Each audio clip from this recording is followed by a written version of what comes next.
Big Brother, mainstream media, government cover-ups. You want answers? Well, so does he. He's Alex Jones on the GCN Radio Network. And now, live from Austin, Texas, Alex Jones.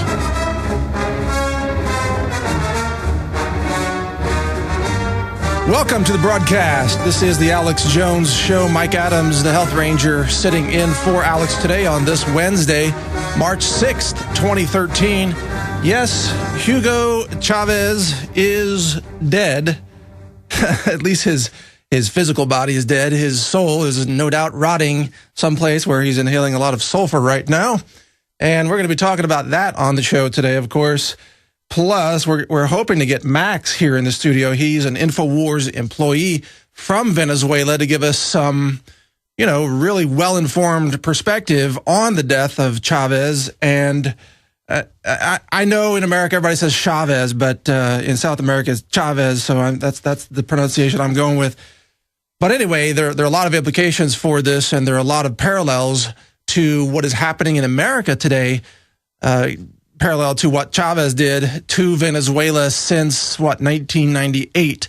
So we're going to talk about those parallels and how the American economy has been invaded with a cancer in the same way that Chavez, his body was invaded with cancer, and how socialism is a cancer. And in addition to that, we got a lot of great guests coming up today.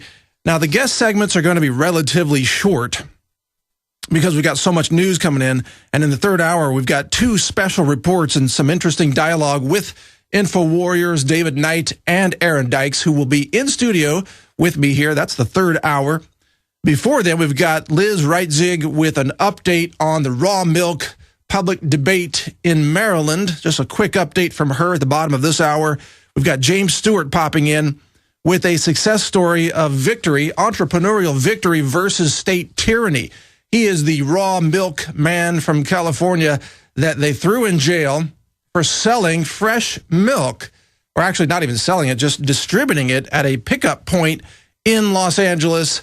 And he has found a way to achieve victory against that tyranny. We'll have him on at the top of the next hour. We've also got Dr. Len Saputo joining us for some updates about vaccine damage of babies and why the system wants you to inject your children with mercury, formaldehyde, MSG, and aluminum. It's all in vaccines admitted by the CDC. So all of that news coming up today. Plus, check this out. This is huge news. Paul Joseph Watson, story up on Infowars.com right now. Media portrays DHS ammo purchases as a conspiracy theory. Yeah, no, the DHS isn't buying 1.6 billion rounds of ammo, or I think it's up to 2 billion now. No, DHS isn't buying 7,000 full auto assault rifles, as we already wrote about and exposed from their public bids. And no, according to Media Matters, DHS isn't even buying 2,700 plus armored assault vehicles to be deployed on the streets of America. No, this is all just imaginary. It's all imaginary. There are no bullets. There are no guns. There are no assault vehicles. It's just purely a conspiracy theory. It's just your imagination. And I'm relieved. I'm relieved because it means that we can all just buy imaginary bulletproof vests now to be safe, so that all those on the radical left out there who think this is imaginary, when the bullets start flying your way, all you need is an imaginary ballistic vest. It will protect you. That's right. And when they round you up and throw you in the imaginary FEMA camp, you can imagine that you're somewhere else. You can imagine you're in an Obama mania utopia. How's that sound? Use your imagination. That's what it's there. That's what it's there for. And hey, I'm going to sell an imaginary preparedness course for the radical left so that you can imagine that you're prepared, but not really. How's that sound? Imaginary preparedness course. Much more news straight ahead here on the Alex Jones Show. Stay with us. We'll be right back with all this news and more. All right, this is the Alex Jones Show. Thank you for joining us today. This is Mike Adams filling in for Alex, who has the week off. But he's calling all of us and filling us in and filming videos. In fact, he shot a video last night on the death of Hugo Chavez, and that's up at Infowars.com, so check out that video. Obviously, we're going to be covering the death of Chavez here today, so if you're interested in that, stay tuned. We're going to try to get Max in studio here. Max is an Infowars employee who is from Venezuela to get some in-depth perspective on that issue. But as I wrote last night, Hugo Chavez, even though he is dead, the great cancer of socialism continues to spread. So this is the really sad thing. Not that Chavez is dead. That's probably something worthy of a celebration for all who believe in human rights and liberties and justice in Venezuela. The real issue is that his philosophies continue to spread like a cancer tumor. And his philosophies, which are, of course, centralized control, total government corruption, government taking over private industry, no more private ownership of businesses, all of this, incredible corruption, incredible poverty, incredible centralized command control economy. That philosophy is now invading America. Well, it has been for many years. And we'll talk about that in more detail here on the show. But let me give you the rundown of what's coming up here for the next 3 hours here on the Alex Jones Show. We've got Liz Reitzig popping in for a few minutes with an update, a live update. She's about to give testimony in the state of Maryland on raw milk freedom, a food freedom issue there. She's going to give us a quick update of what's happening. We've got James Stewart popping in from California on his entrepreneurial victory against the state tyranny there. They tried to shut him down for selling farm fresh milk. Now, this whole show isn't about food, by the way, but those two just happen to coincide today. We've got Dr. Len Saputo joining us to talk about GMOs and vaccine-damaged babies and how the system wants you to keep injecting your babies with lobotomizing heavy metals, including mercury. And, of course, there's also MSG and formaldehyde in those vaccines. And then in the third hour, sort of the bonus round here on the show, we've got David Knight joining us at 1 o'clock with some special reports, and also Aaron Dykes jumping in at 1:30. So it's a packed show. I'm going to try to take some calls during the Len Saputo segment. That's at 12:30 Central. So I'll open up the phones at that point for some calls. But until then, we're just going to run down the breaking news. Now, we're waiting on Max to get in here to give us a breakdown on Chavez. So I'm going to save the Hugo Chavez story for later. Let's go to this story right now, which I mentioned before the break, but not all stations carry that. Paul Joseph Watson has a blockbuster news story on Infowars.com. Media portrays DHS ammo purchases as conspiracy theory. This is, of course, from Media Matters, which is just, an Obama administration mouthpiece. Now, here's the deal. If you're a regular listener of this show, you know that the federal government has purchased over 1.6 billion rounds of ammo. They're stockpiling ammo like never before. It's an arms race. It's actually up to 2 billion if you're keeping track.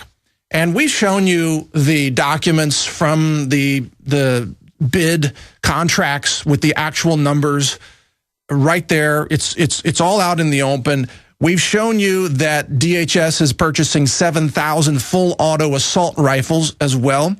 And it calls them personal defense weapons, by the way. That's interesting. We've shown you, and more recently, that DHS is retrofitting 2,700 armored vehicles. These are really armored assault vehicles. They're not tanks, but because they don't have a turret, but they're armored, vehicles for moving assault teams around, and they are to be deployed in the United States on the streets of America. Now, the liberal media, well, I guess liberal is even the wrong word. It's the radical left media, the White House controlled media says that all of this is made up, that it's a complete conspiracy theory. The Associated Press even did a story on this, which just said that the bullet buys are a conspiracy or that it's misleading, and they don't give any reason why. Or they say, well, yeah, they're buying the bullets, but the government just wants to save money. Yeah, you don't save money buying things that you don't need, okay? So if they're buying all of this, they intend to use it. There's a lot of ammo. 1.6 billion rounds, or 2 billion now. Thousands of assault rifles, thousands of assault vehicles, and this is just the stuff we know about. Imagine the stuff that we don't know about.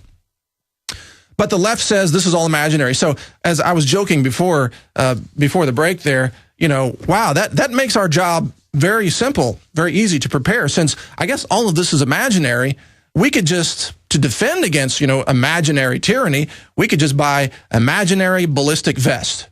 Wouldn't that be great? Or if you want to grow your own food, you could buy imaginary seeds or how about imaginary food for your food preparedness? And I was even thinking, I should produce a how to imagine you're prepared course. How about that? How to imagine that you're prepared for anything, and it doesn't cost you a dime to gather all this stuff because it's all imaginary. And so when the government breaks out its imaginary ammo and its imaginary guns and comes into your town, rolls in with its imaginary assault vehicles, you can whip out your imaginary defenses and you can grow food with your imaginary seeds. And after you take the course, if a friend asks you, are you prepared? You can say, I imagine I am. Yes, indeed. I imagine I am fully prepared against all the imaginary stuff. But obviously, this is all very real. Hardware is real. Bullets are real. Lead, I checked. Lead is on the table of elements. It's actually an element. It's as physical as it gets in this reality. So, in fact, lead is quite dense, and if it's headed your way, you don't want to just imagine that you're moving out of the way. You want to get out of the way. You want to get prepared. So to all of those on the left who are lying to you and saying that this is all imaginary, I can only say, I hope your imagination continues to work when the bullets are aimed at you. Because that's where this is all headed. And we'll talk about Chavez, and we'll talk about Stalin and Mao and Hitler and the history of tyrants throughout human history who have always inevitably tried to control power and try to dominate their people using weapons that are very real, hardware that is very real. It is not imaginary. It is not delusional. It is not a conspiracy theory. This is human history repeating itself. Why is the government arming up? It's not my imagination to tell you it's because the government anticipates needing to deploy that hardware on the streets of America. There you go. God forbid the Associated Press actually would tell the truth and say such a thing. Anyway, check out that story on Infowars.com. Let's go to some other news. Other breaking news. Will you be required to turn in your guns to receive health care in America? This is a story from yesterday. The state rep says that you might have to surrender your guns for Obamacare. This is another story by Paul Joseph Watson. And let's see I'm not catching what state he is from. Oh, Montana. Here it is. Montana lawmaker Creighton Kearns warns that, and he's trying to pass a bill that would prevent a healthcare provider from refusing service to a person who refuses to provide information about their firearms ownership, because this is where this is headed. Someday in the future, you go into the hospital, you need treatment, you had an accident, a car accident, a broken bone, an infection, whatever, and they say, oh, yeah, we'll treat you, but you got to turn in your Ruger. You got to turn in your Remington. You got to bring your bullets. And at that point, I guess you could tell them, you could just hand over empty air and say, here's my imaginary bullets, because that's just like the Department of Homeland Security. It's all imaginary. All my guns are imaginary, so here they are. And then they can then, in turn, give you imaginary health care, which is really what the whole system is, because it's not health care, it's disease management. They give you pharmaceuticals, and they get you to imagine that you're getting a treatment, when in fact, you're just being poisoned by the pharmaceuticals. Think about it. Vaccines are imaginary vaccines because they don't protect you from the flu. They don't. In fact, I've got another story here today about how vaccines cause narcolepsy. Vaccines are imaginary medicine. It's even more fringe than the skeptics say homeopathy is. It's so bizarre. Anyway, there you go. If you want health care, you might be required to turn in your guns. Check this out. Eric Holder. Drone strikes against Americans on U.S. soil are legal, he says. This is in response to a query from Kentucky Senator Rand Paul, of course. And in his letter answering Senator Paul, Eric Holder says that he thinks it's completely legal to have drone strikes against American citizens on U.S. soil. And here's his language. He says, it is possible, I suppose, to imagine an extraordinary circumstance. Here he is imagining again. They really love all this imagining, don't they? To imagine a circumstance in which it would be necessary and appropriate under the Constitution, he says, what a joke, under the Constitution of the United States, for the president to authorize the military to use lethal force within the territory of the United States. Do you realize that there are at least 5 traitorous implications or statements in this statement from Eric Holder? I mean, this is grounds for being arrested for sedition against America. I mean, you can't use the military in the United States. The president alone cannot declare who to assassinate. This is not under the Constitution. I mean, this guy is off his rocker. But he says, he insists that you can use drone strikes against American citizens on U.S. soil. That is now official. So all of those who made fun of Alex Jones saying they're going to use drones to come after you in America, all of you Media Matters and people out there, you owe Alex Jones an apology. Eric Holder just said Alex Jones was right. All right? That's a fact. It's not my imagination. That's a fact. Stay with us. We'll be right back. The war is over. This is Mike Adams filling in today for Alex. Thank you for continuing with us. Much more straight ahead.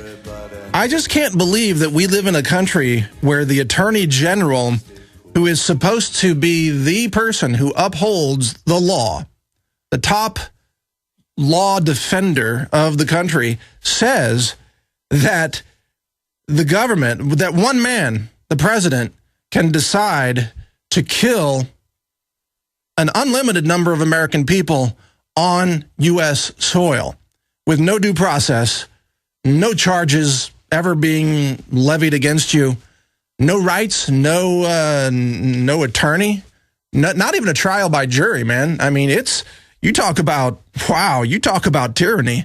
This is the very definition of it, that the Attorney General would say, yeah, we can kill anybody at any time for any reason, and we don't need to tell you why. We don't need to produce any evidence why. Is that not the definition of tyranny? Is that not a total criminal violation of the U.S. Constitution? Is that not government gone completely awry? I mean, come on, wake up, people. Wake up and smell the tyranny. In some other news, some good news for a change, check this out. Military acupuncture is a big deal. Many of you have probably never heard of this, but I've been tracking this because, of course, I'm the health ranger. I follow alternative health. Acupuncture, you know how our soldiers are being killed by all of these SSRIs and all these psychotropic drugs, and they're committing suicide in huge numbers, and their brains are being fried by these drugs, and then they're being diagnosed with PTSD and denied their rights when they come home. Well, there's an alternative to that, and it's acupuncture and a process called cupping, which is actually part of traditional Chinese medicine, cupping, where they actually use little vacuum cups, and they can pull toxins right out of the body through the skin. It turns out that there's a military acupuncture is being tested here in Texas at some military bases, and it's being used in a limited role on the battlefield right now.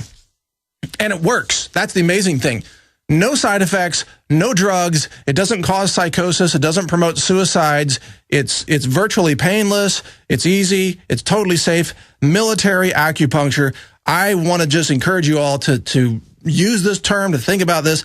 This is the way to protect our soldiers. Treat them with medicine that doesn't cause them to commit suicide. Military acupuncture works and cupping works. And there's another angle on all of this. Because rights of soldiers are being taken away now when they return back to the USA, if they've ever been diagnosed with PTSD, when soldiers are now facing any kind of counseling or even just talking to a doctor in the field, soldiers are now refusing to talk about any symptoms, any problems, anything at all, because they know they're going to be diagnosed with PTSD and stripped of their rights. And I don't blame them. If I was a soldier out there, I would keep my lips sealed as well. I'd keep my trap shut and would not say that, I'm, whatever they might be feeling out there, if they have thoughts of anger or whatever they have. or aggression or regret or anything, I wouldn't say anything either, because they're going to put that on your record and they're going to use that to take away your rights, your firearms, and who knows what else, maybe your First Amendment right someday. So we got to treat our soldiers, our active duty soldiers, and our veterans better in this country, and that means don't drug them up. Let's use things that actually work, like military acupuncture. That's something you probably never heard of, but it's actually working. So let's hope that continues to gain some steam throughout the military. All right, check this out. Freedom license plate is banned in Washington, D.C. This is out of the Examiner, Washington. The word freedom is on the list of banned vanity license plates because you can't have somebody driving around Washington, D.C. with such profane obscenity on their car as the word freedom. That's not allowed in the capital of this nation. Can't have the word freedom. You also cannot have the word Ron Paul. It's also banned, according to this article. So no freedom. There is no freedom in Washington. Well, we already knew that. And Ron Paul is banned as a license plate. I think we should give that license plate to Ron Paul, like the domain name. We should give Ron Paul, ronpaul.com. I mean, come on, guys. What's going on there? Give him the freaking domain. It's his name. Give him. We should all get together, buy Ron Paul a new pickup truck, and put Ron Paul on the license plate. How's that? He deserves it. All right, more bad news about nightmare bacteria from the CDC. They are spreading the alarm on this new bacteria, the CRE bacteria. It's carbapenem-resistant bacteria that is resistant to all the hardcore antibiotics. It's invading our hospitals, killing patients, and guess what? Medicine has no defense whatsoever against this bacteria because they've abused antibiotics year after year after year, creating this situation. A lot more straight ahead. Stay with us. This is the Alex Jones Show, and we'll be right back after this break with a lot more breaking news. Stay with us. We're on the march. The Empire's on. Oh, that was a brilliant video that, if you're watching on Prisonplanet.tv and you saw that video, absolutely brilliant. John Bound put that together for the Death Race 2000 little satire bit there. It was showing a first-person shooter game with the targets. Remember the targets of women and children, even pregnant women, that were sold by that company that got exposed here on the Alex Jones Show? Well, John Bound had put those targets into the first-person shooter game as if it was really Death Race 2000 and you were getting points for, bagging women and children and old men, which, of course, is what that movie was all about. Just a brilliant piece of graphics. I tell you, the graphics team here is amazing, and it's not just one person. It's like 5 people here are all graphic geniuses. It's quite amazing. So anyway, be sure to check that out. You can join up and see all the video of this at prisonplanet.tv.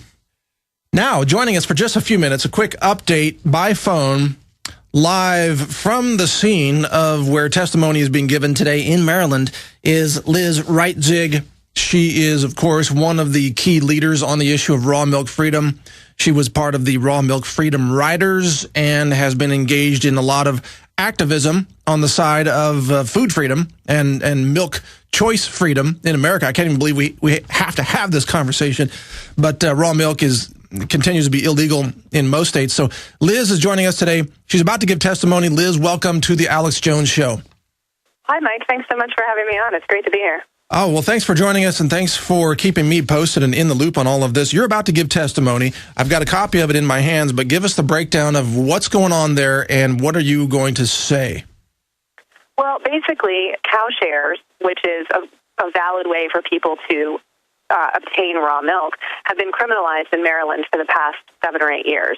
And there is a bill in the legislature this session that would repeal that and reinstate cow shares in Maryland. And this is such a great option for people like me who live in the suburbs. I can't get my own cow, but I could get a cow and board it at a friend's farm and then get the milk from that animal. So if this bill goes through, this is a great way to revitalize the Maryland rural economies and get raw milk back to Maryland consumers from Maryland farmers. Well, that's very important, Liz, but I got to ask you, how could Maryland have even outlawed cow shares in the first place? Doesn't every human being have the right to engage in a contract? You can own a share of a condo. You can own a share of a company. That's called buying stock. How could they have criminalized owning a share of a cow? Doesn't make any sense.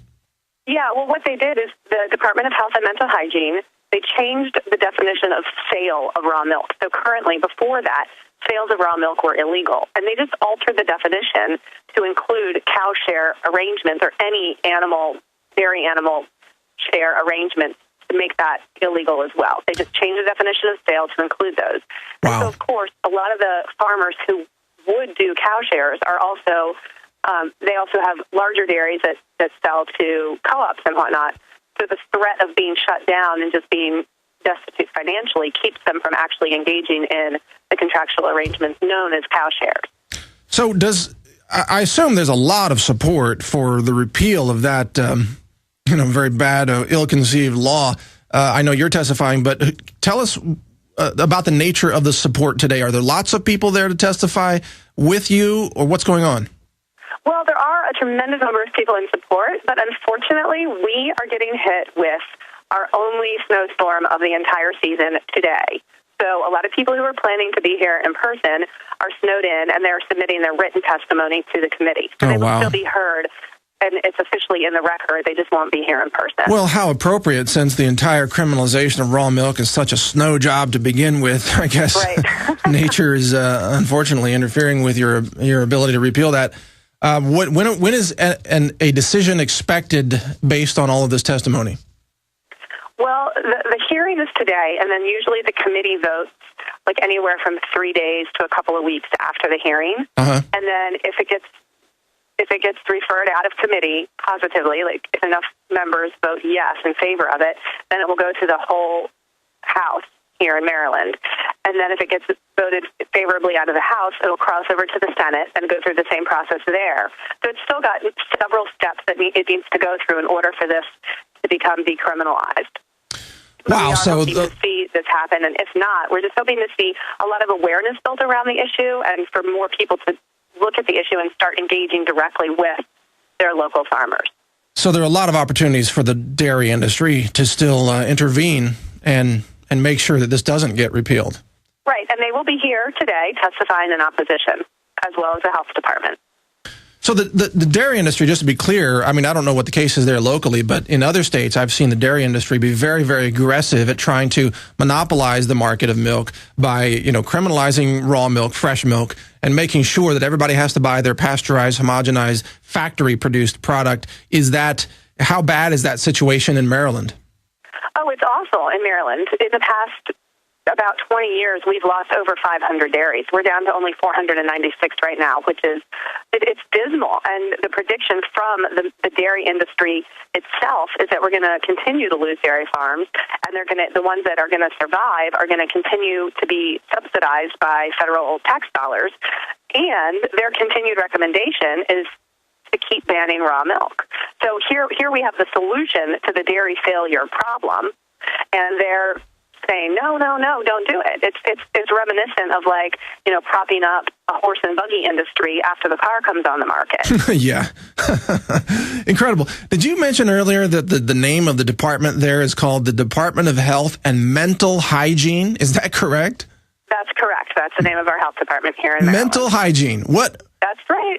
Is that like cleaning your mind of any aberrant thoughts? What is mental hygiene?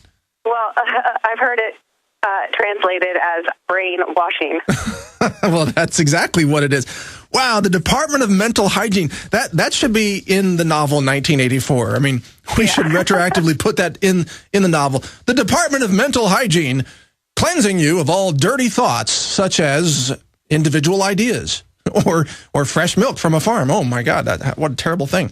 So right, and just one of the most important things to take away from this, and that what I'm going to be asking the committee members to take away from this, is that currently peaceful individuals are being criminalized for normal, natural, peaceful human behavior, whether it's transporting raw milk across state lines or the farmers who want to offer cow shares. This is criminal activity, but it's a very peaceful activity. And so I'm going to be asking them to look at it in that context and to stop criminalizing our peaceful lives. Well, and can you remind them that it's legal in Cuba to do this? It's legal to sell fresh milk in communist China, in North Korea.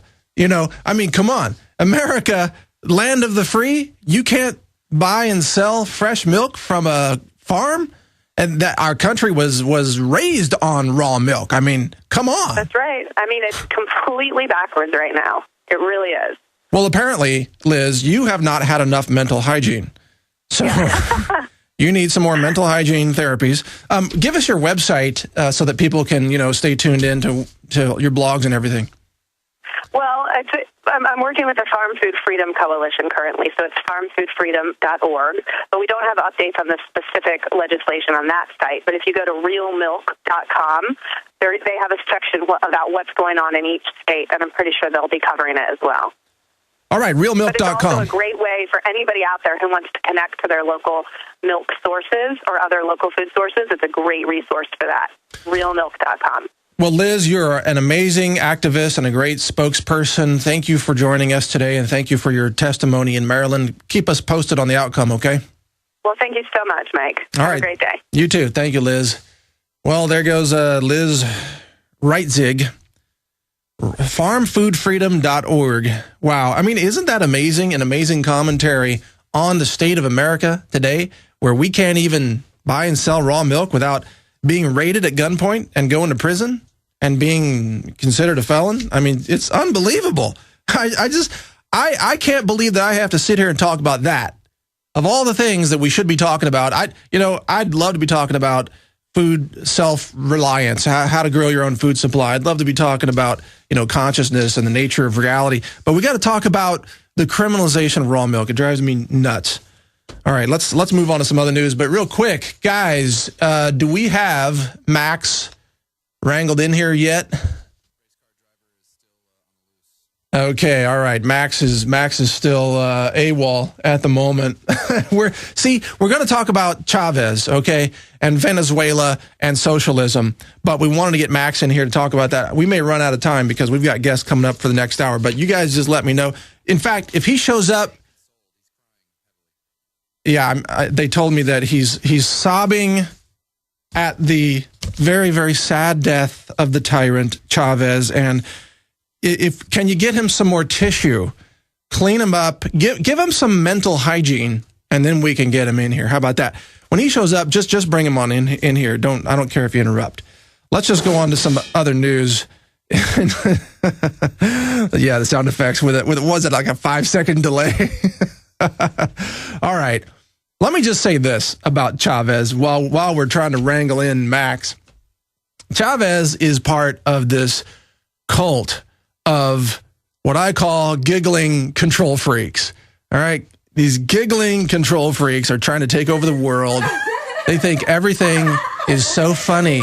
Oh, there are no bullets. There are no armored vehicles. There are no assault rifles. They think it's so funny. Oh, Piers Morgan, why don't you just pop around into Alex Jones? It's so funny.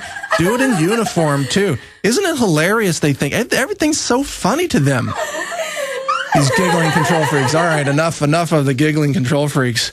That was, but that's who's running the system, all right? And it's these people that want to run everything, every little detail of your life. And Chavez was just one of them. And he wasn't the worst. I admit, Kim Jong-un is probably way worse than Chavez. It's a spectrum, okay? You've got Kim Jong-un on the far, far, far extreme radical left. And then you've got Chavez sort of not quite as far left, but still pretty far left. And then you've got, Obama right in there with the Chavez crowd. And, you've got, China, communist China's over there. And then on the far, the complete opposite end of the spectrum, on the liberty side, you've got like Thomas Jefferson. Okay, that's the complete opposite. But these giggling control freaks are driving me nuts. They just want to run everything in your life. And it's like, hi, I'm Mrs. Bossy Pants. I'm Mrs. Bossy Pants, and I'm here to tell you how to run your life and what to eat and what to think and what to drink. And we're going to engage in some mental hygiene because I'm Mrs. Bossy Pants. The Department of Homeland Security. Well, I guess in that case, it would be like, the Department, I'm Janet Napolitano, the Department of Homeland Security. I'm Mrs. Bossy Pants, and here joining us today is Mrs. Smarty Pants. She's the economic advisor for running the Fed. And so I'm Mrs. Bossy Pants, and we have Smarty Pants, and also here for the Public Hygiene Department, we have Mrs. Poopy Pants.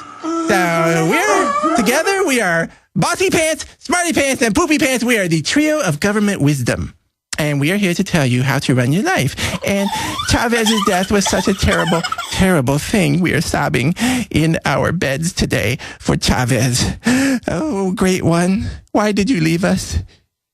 Okay, that's Mrs. Bossy Pants making an appearance here on the Alex Jones Show. I'm sure I'll get called by Alex about that. What were you doing, man? Sorry. We both sometimes segue into weird characters. Weird comedy. That's just the nature of the beast. All right. North Korea vows to cancel the Korean War ceasefire. North Korea says that on March 11th, that's just coming up by my count. What is that? 5 days away. On March 11th, it's going to cancel the Korean War ceasefire agreement that was originally signed in 1953.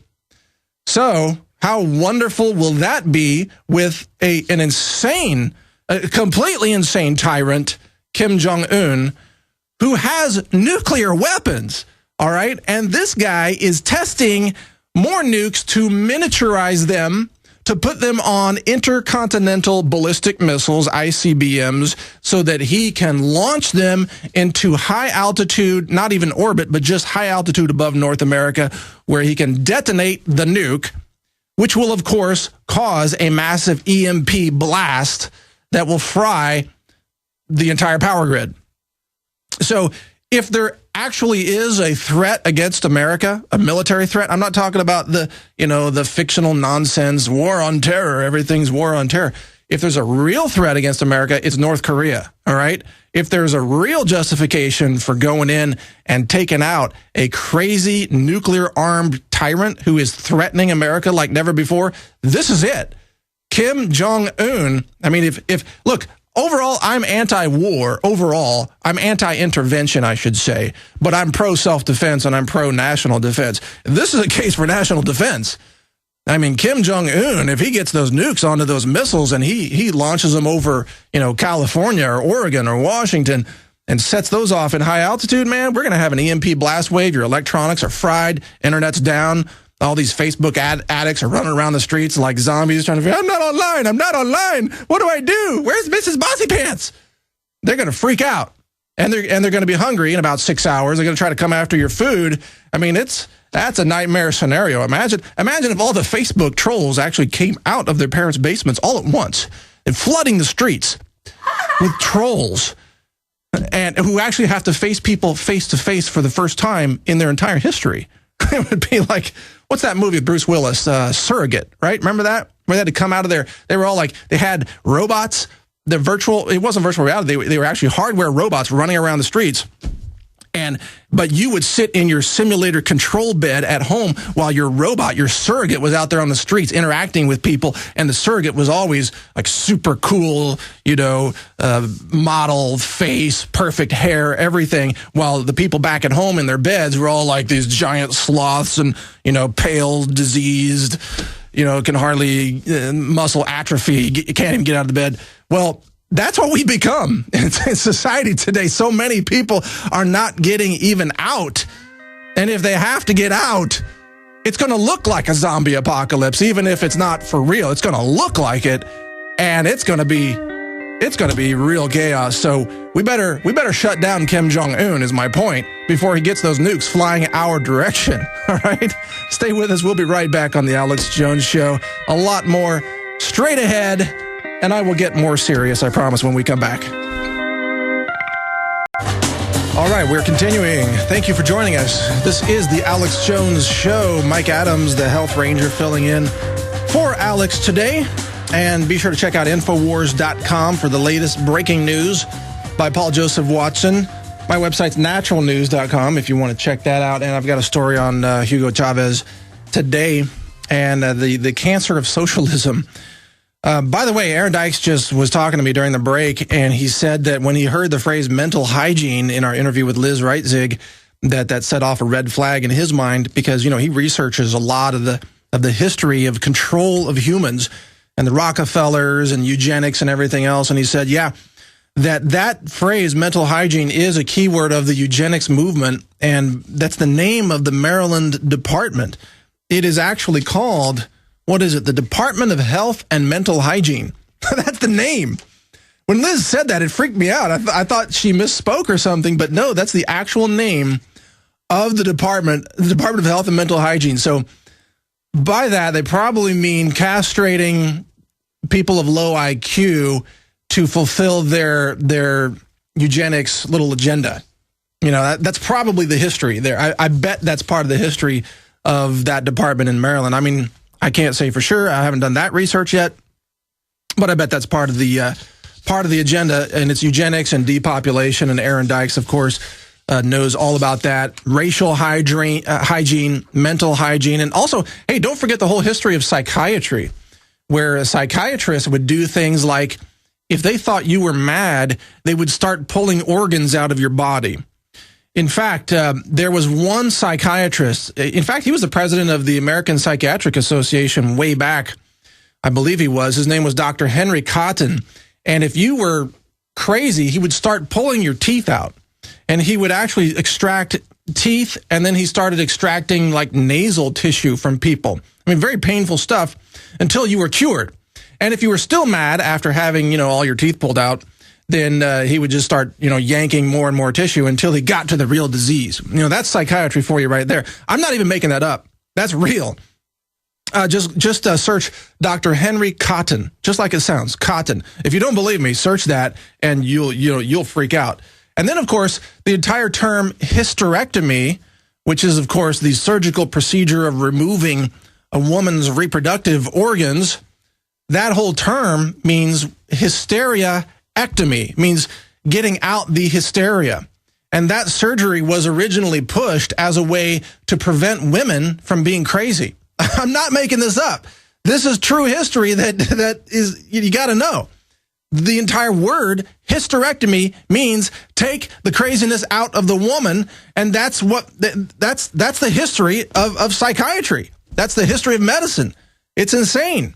So I'm not surprised to see the Maryland Department of Health and Mental Hygiene being named the Department of Health and Mental Hygiene.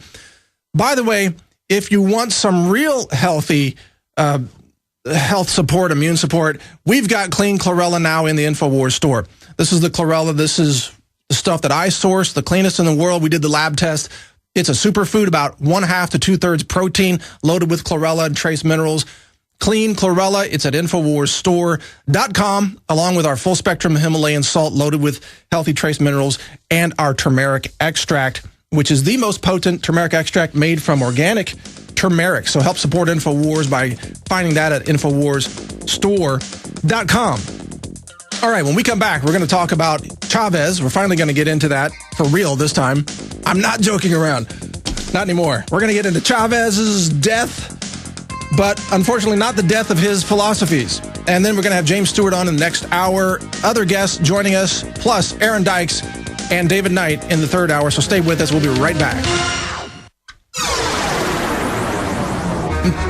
Welcome to the second hour of the Alex Jones Show on this Wednesday, March 6th, 2013. Yeah, we've already had an interesting show, and it's going to get even more fun. This is Mike Adams filling in for Alex Jones today. Alex has taken the entire week off of the show, and I guess he's going to be back Monday. That's what I'm hearing anyway. I spoke to him yesterday and this morning. He's doing great. He's still working, though. Alex never really totally stops working.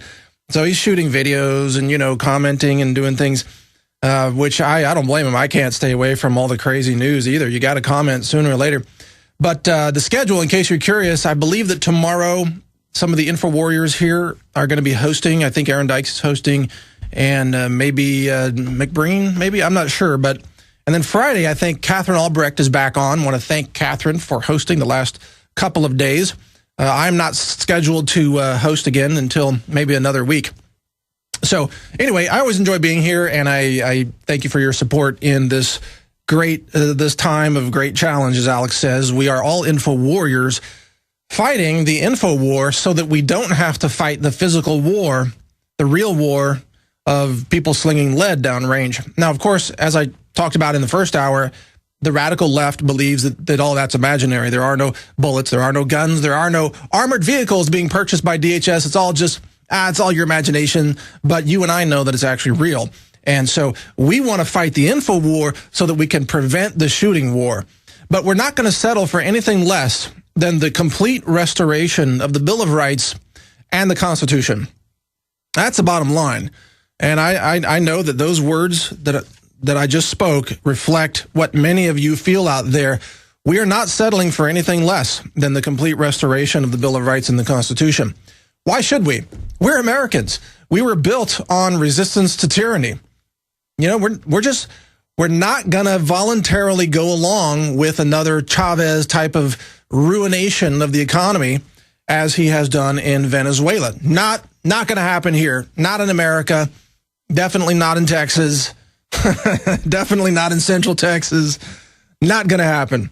All right, but let me get to some other news real quick. Just go through some headlines here. Economic collapse. The Dow hits an all-time high, meaning a bubble is always biggest right before it bursts. You know why the Dow is hitting a new high, by the way? Because the money is increasingly worthless.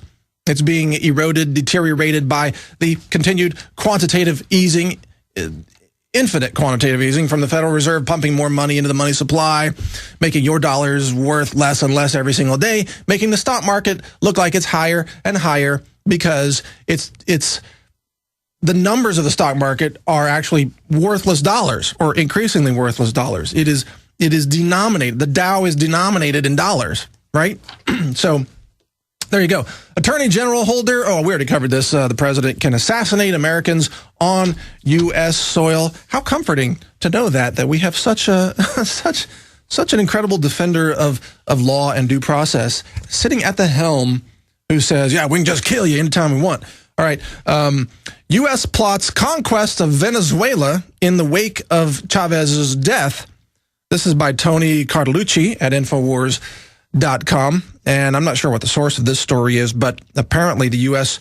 think tank, the American Enterprise Institute, that says that it wants the U.S. administration to have key demands to influence Venezuela now in the wake of Chavez no longer being in power there. By the way, just want to mention, again, I don't know if I gave the website correctly, InfoWarsStore.com. We've got Himalayan salt, we've got chlorella, and it's clean chlorella. Now, it's not hermetically sealed or anything, but it's super clean.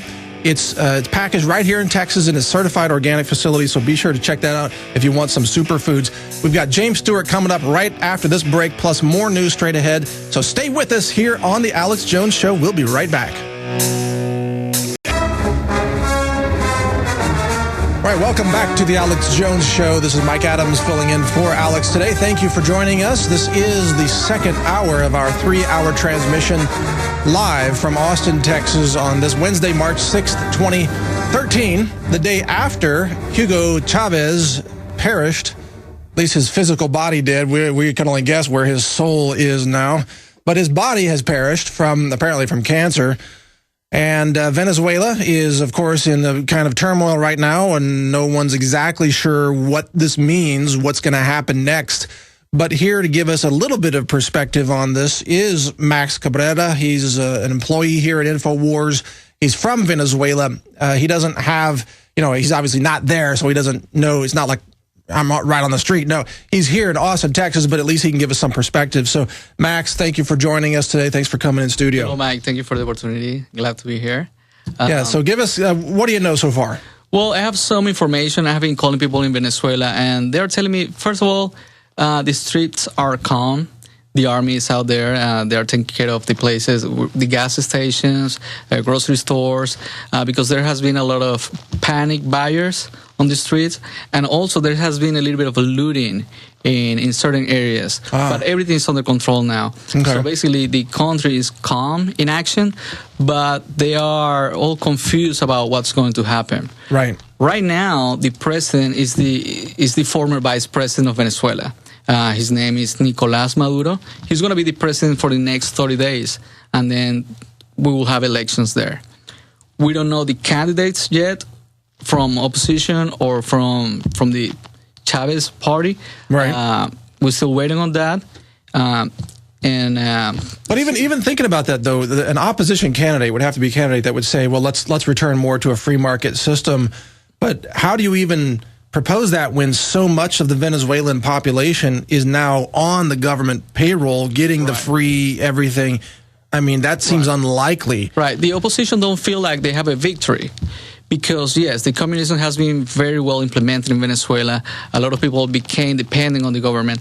And now the governors there, they keep pushing it like we have to keep going on this revolution. They are taking all the ideology from Chavez and pushing it. So there is nothing safe. We can't say that, okay, we're out of communism now in Venezuela. Right, right. Well, and of course, when they talk about they want to continue the revolution, they're talking about the Chavez revolution. Which I guess he tried to begin in the early 1990s, but then he got into power in, 98? Yes. And then he's been taking government seizing private industry, taking over the economy. Also, I saw it was reported that Chavez himself amassed a personal fortune of $2 billion while his own countrymen were, living in extreme poverty. Well, yeah, he's been related to several weird scenarios. I don't have evidence, but there have been some cases where he's been related to drug dealing, but nothing for sure. Right. Well, I guess at this point, then, we can't really do much here from America, it seems. Right.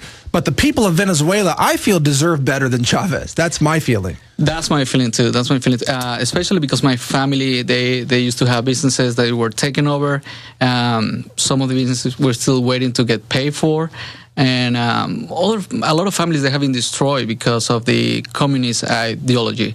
And Venezuela people, they have been separated between the communists and people that doesn't support it.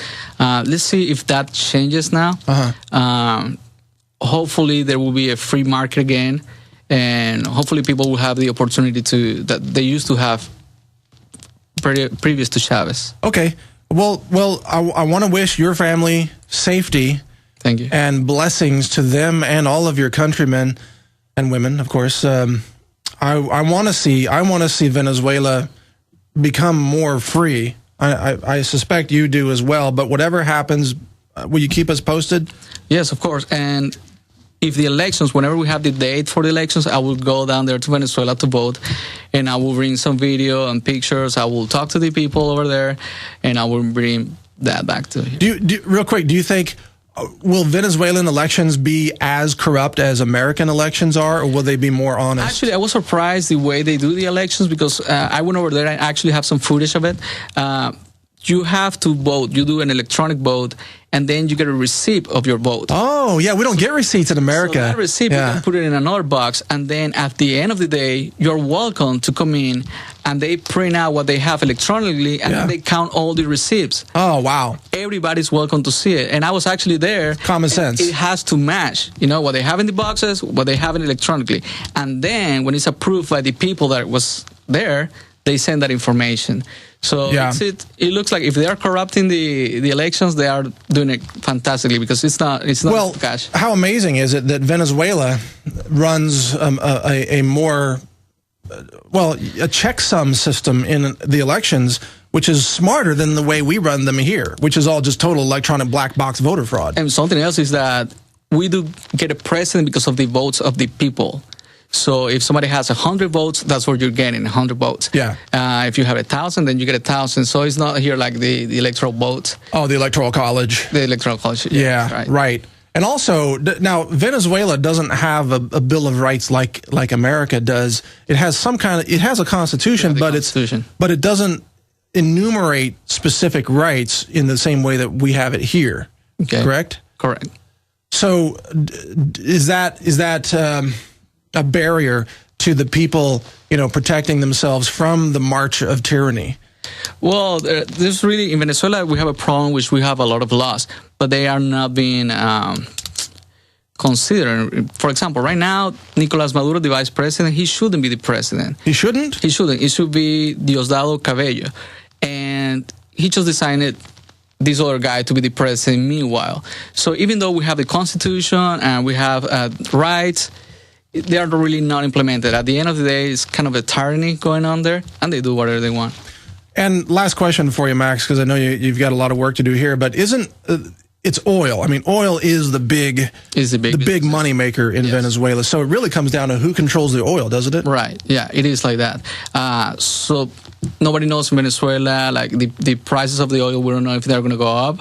Like I'm telling you, right now Venezuela is in a phase where they don't know what's happening. Yeah. They don't know what's coming next, if it is something better or worse. Yesterday, as soon as the news was given, I tried calling my family. The call couldn't get in. I mean, people got excited. People went out to the streets to buy water, food. People I don't blame them. Yeah, they don't know what's going on. Well, and I think, by the way, Chavez, he only died at age 58, I believe, right? Right. Very young. Very young, yes. And he probably didn't know that there are natural cures for cancer, many of them.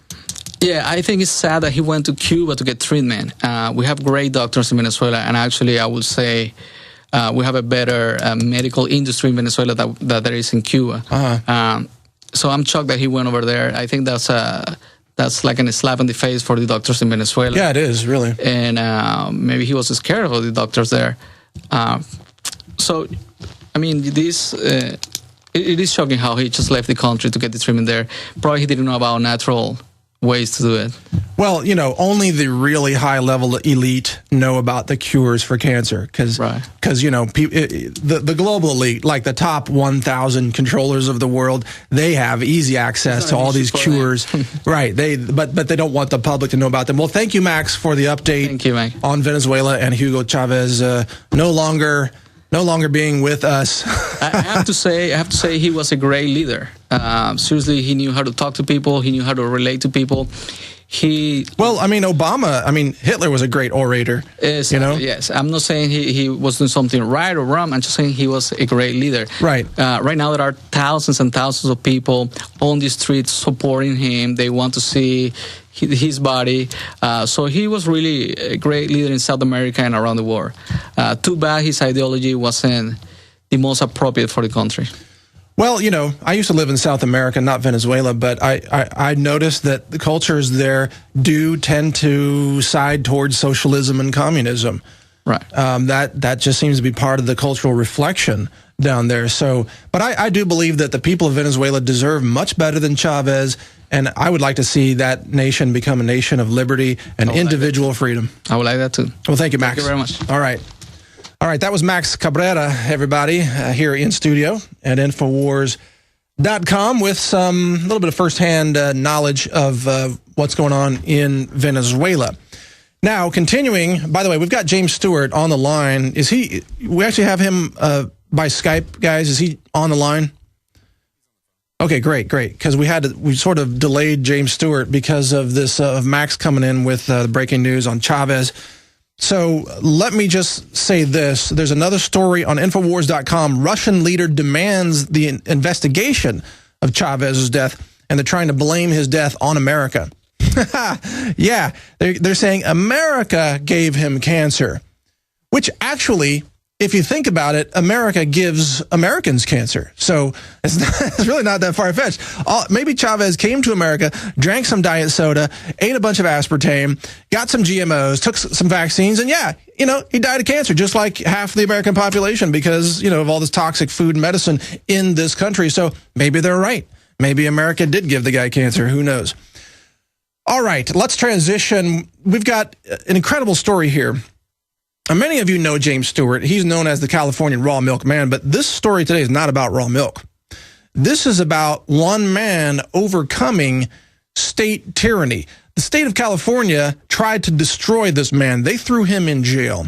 I mean, they practically tortured him in prison there. I'm not going to go into the details, but they mistreated him like you can't even believe.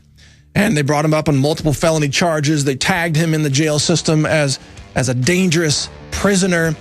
They tried to crush him, and he has come back with an entrepreneurial victory that will make you cheer. And he'll be joining us straight ahead right here on the Alex Jones Show. It's James Stewart joining us by Skype, so stay with us, and we'll be right back with that interview and much more straight ahead.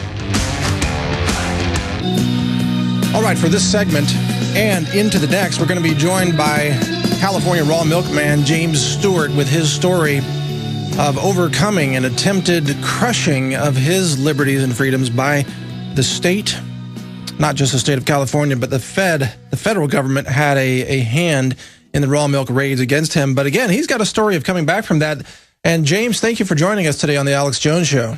You're welcome, Mike. Thank you. It's great to have you on. Sorry about the delay there, but, Hugo Chavez dying was definitely some breaking news we needed to cover there. Well, I was actually listening to that, and I think just one choice of words in there should have been changed. And when he called him a great leader, I think great sort of connotates the idea of good. I think he should have used the word powerful leader. Right. That's right. Yeah, I don't think that Max, worships Chavez or anything. I think he was saying that he was an effective manipulator of the masses. Exactly. Basically. Yeah. Yeah. Well said. Thanks for helping us clarify that. So, James, you've got an amazing story here. Lay it out for us, but just quickly, first, give us a very quick background of what happened to you for those who may not be familiar with your story, and then we'll go into how you've overcome that.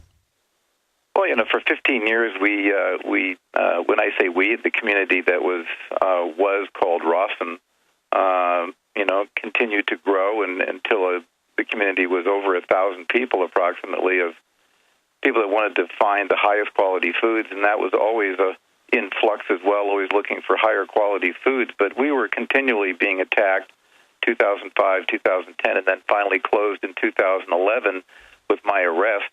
And it turned out to, I thought that it would all end pretty quickly, and it did not at all, and it just kept on going. The case in L.A. was postponed and then continued, and then I, myself, and a lady named Sharon Palmer were arrested while standing in court on March the 2nd of last year for more felonies for the farm being purchased in Santa Paula.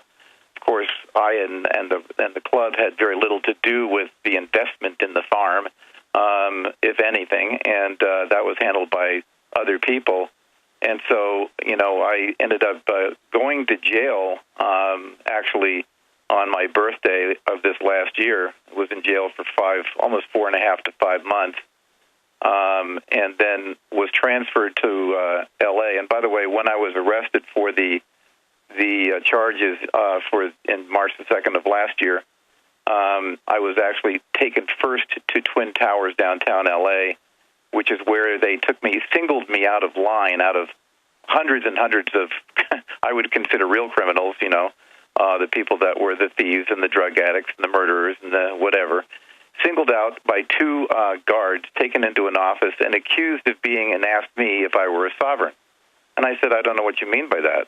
And anyway, the long story was short is that they labeled me that and tortured me at that point by shackling me hand and foot and shackled me to a bench, put me in a holding tank for about 5 or 6 hours in a tank that probably was, nobody was in there, cold, about 50 degrees with a T-shirt on, and then finally 4 days later transferred to Ventura. Well, when I was transferred back after I left jail in Ventura, and they scanned my wristband that I had on there, the guy backed up from his desk and said, "You've attacked guards?" And I said, "Excuse me?" And the man said, "Oh, no, shackle this man." So obviously the status that now exists for me in the Los Angeles jail system is one as of a sovereign, which means that I'm a threat to everybody and I'm a terrorist. So yeah, this is incredible because your crime is distributing milk.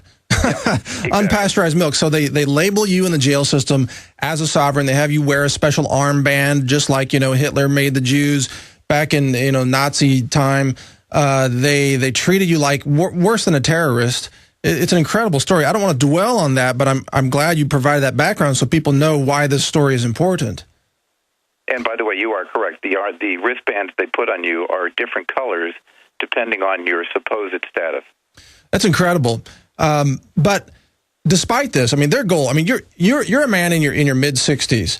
You're not a young man. Most of those people were in there were young and better able to handle that. But they subjected you to hypothermia, a type of torture. But yet you've been able to overcome this. Now we're going to break in 1 minute, and I want you to tell the complete story now of what you're doing now to rise out of this attempt to crush your freedoms and crush your life. Sure. I want to do that when we come out. But in the 1 minute we have left, give us an update. Are you still facing charges in one county, or is that resolved? No, still facing charges in one county, and we're not sure where that's going to go. But it's daunting. At one point I had 3 criminal cases and 3 civil cases that I was dealing with all at the same time. Incredible. And they confiscated all your food, all your cash, threw you in jail, destroyed the food. It's just incredible. Destroyed the club. Destroyed the club. Yeah, it's shut down. It's gone. It's gone. Sounds like something Hugo Chavez would have done in Venezuela, actually. Anyway, stay with us, folks. We'll be right back with James Stewart and his success story of overcoming tyranny on the Alex Jones Show. We're on the march. The empire's on the run. All right, continuing with our interview with James Stewart and his achievement, his victory over attempted oppression. The state tried to crush his freedoms, tried to throw him in jail for the crime of selling raw milk in America. Something that's not even illegal in Cuba, in China, in North Korea, or, Peru or anywhere else. Seems like, but in America, it is a crime, or most places. So anyway, James, go ahead now. Tell us what you're doing now as a victory against their attempt to crush your life. Okay, well, the one thing I wanted to share with people for 30 seconds is the reason why they have done this sovereign thing is because people actually believe, like Judge Napolitano, you see him on TV all the time, the Constitution still exists. Their justification and answer to my question is why was, well, people have been murdering other people and killing other people and calling them sovereigns. They're shooting police officers and what. So how do we know that's not you? That was their answer. I asked them a question, and that was their answer. But, according to the Constitution, we're all sovereign individuals, are we not? Yeah. And their answer, so everybody's aware of that, is now if you actually believe in the Constitution, pretty much you're already labeled as a sovereign, which means that you're already a terrorist. Well, did you hear in the first hour we covered all the bullets being purchased by the government, the assault rifles, the armored vehicles? It's all imaginary, we're told. Yes, I heard that, and I'm fully aware of all that as well. But, to get back to your question is one of the products that we had on the shelf at the club was one of the most amazing products that I ever came across, and it was an olive oil out of the country of Spain, in which the trees themselves are anywhere from 300 to 800, almost 1,000 years old. I was amazed. And the story about this oil is the man that resurrected all this also resurrected 2 mills which had been idle for 20, 30, 40 years and never changed the inside of the mill. So they're produced the same way that olive oil has been produced for thousands of years, which is just big granite stones crushing it, and then some pressure to push out the oil and whatnot. Then it's only bottled upon request. So our first shipment will be arriving in about 30 days. And, people came in and purchased it at Rawsome and would come back saying, "Oh my God, that's the best, that's the best olive oil I've ever tasted."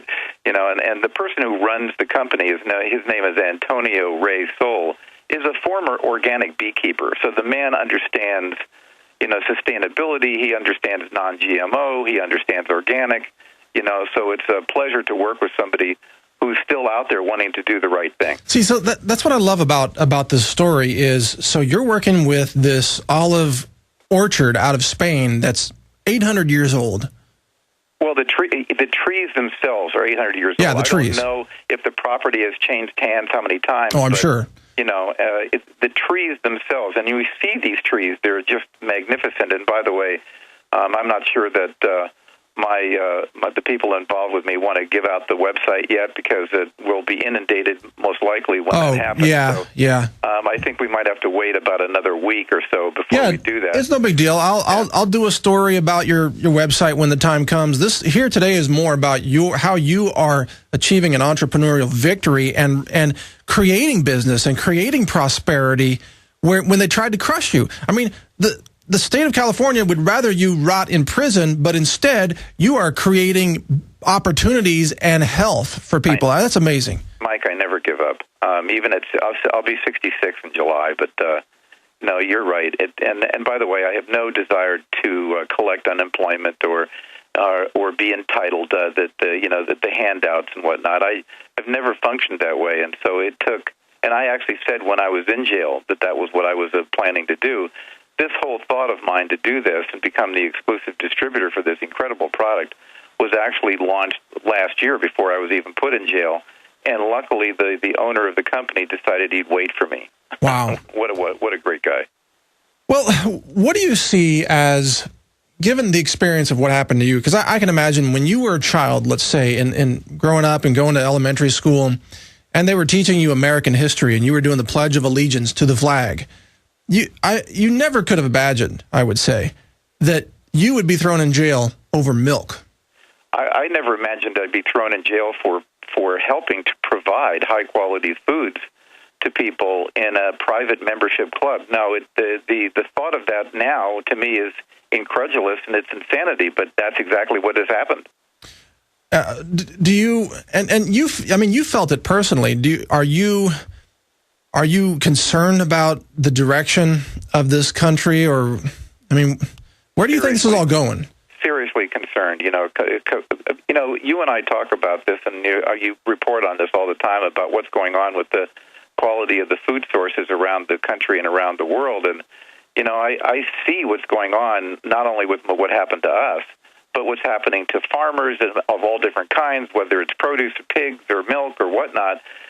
It's getting crazier every day, and you hear stories even more and more all the time where they're basically trying to squash anybody that wants to get involved in, I guess, high-quality, food. Right. Well, we heard from Liz Reitzig earlier that the number of dairies, small private dairies or, commercial dairies in Maryland has been reduced by 50%.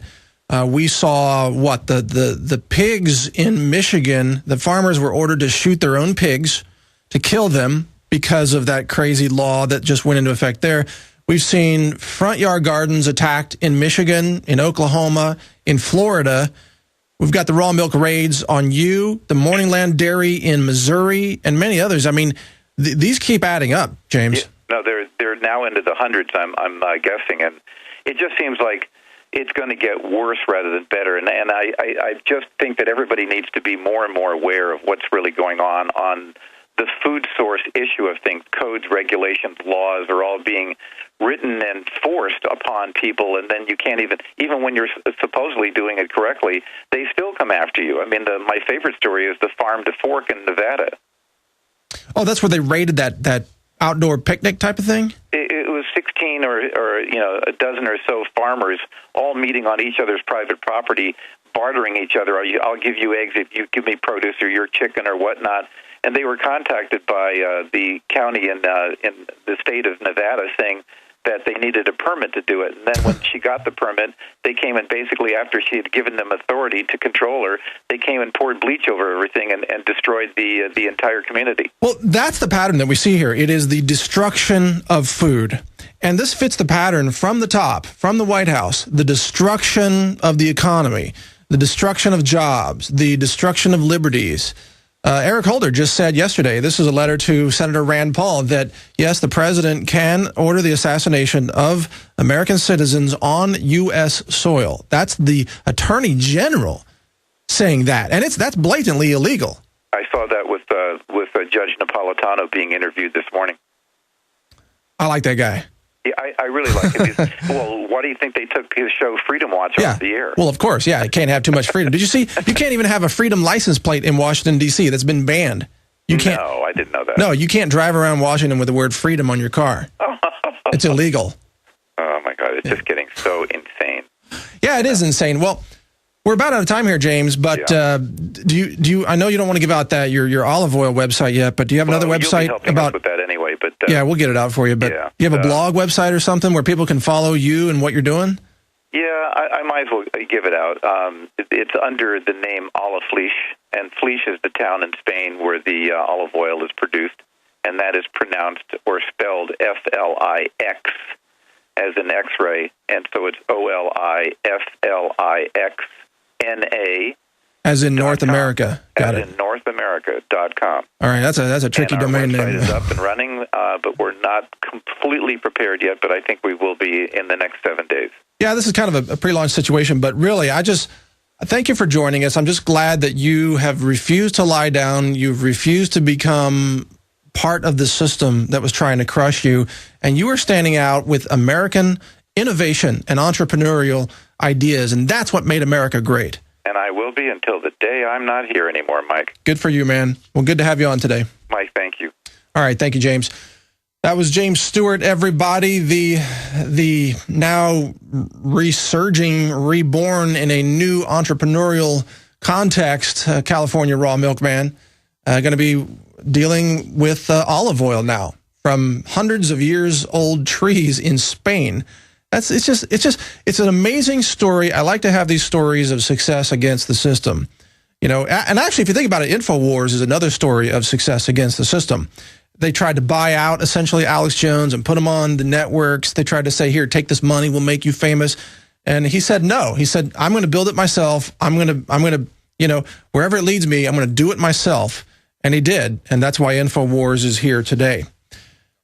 So Dr. Len Saputo joins us now for the next segment. He's on the phone with us. Dr. Saputo, welcome to the Alex Jones Show.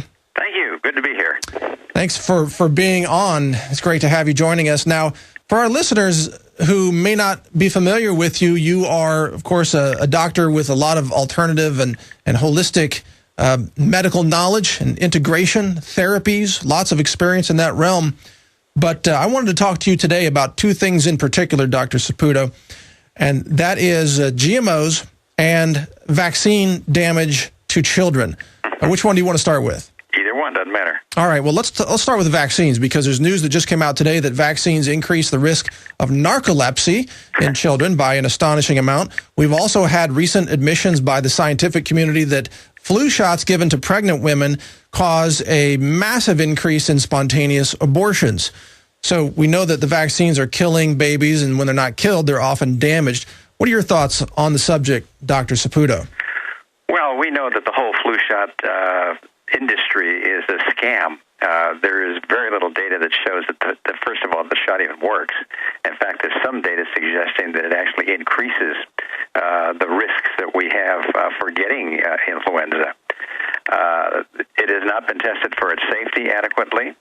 When you talk to people like Tom Jefferson, who is from the Cochrane group, which is a very prestigious group, he says that the only thing that we really need to do, if we're going to solve this problem, is go ahead and take one group of people who has had the vaccine and see how they do over a year, whether or not it works or it doesn't work, and what kind of side effects and complications there are, and take another group and don't give them the vaccine and see what happens.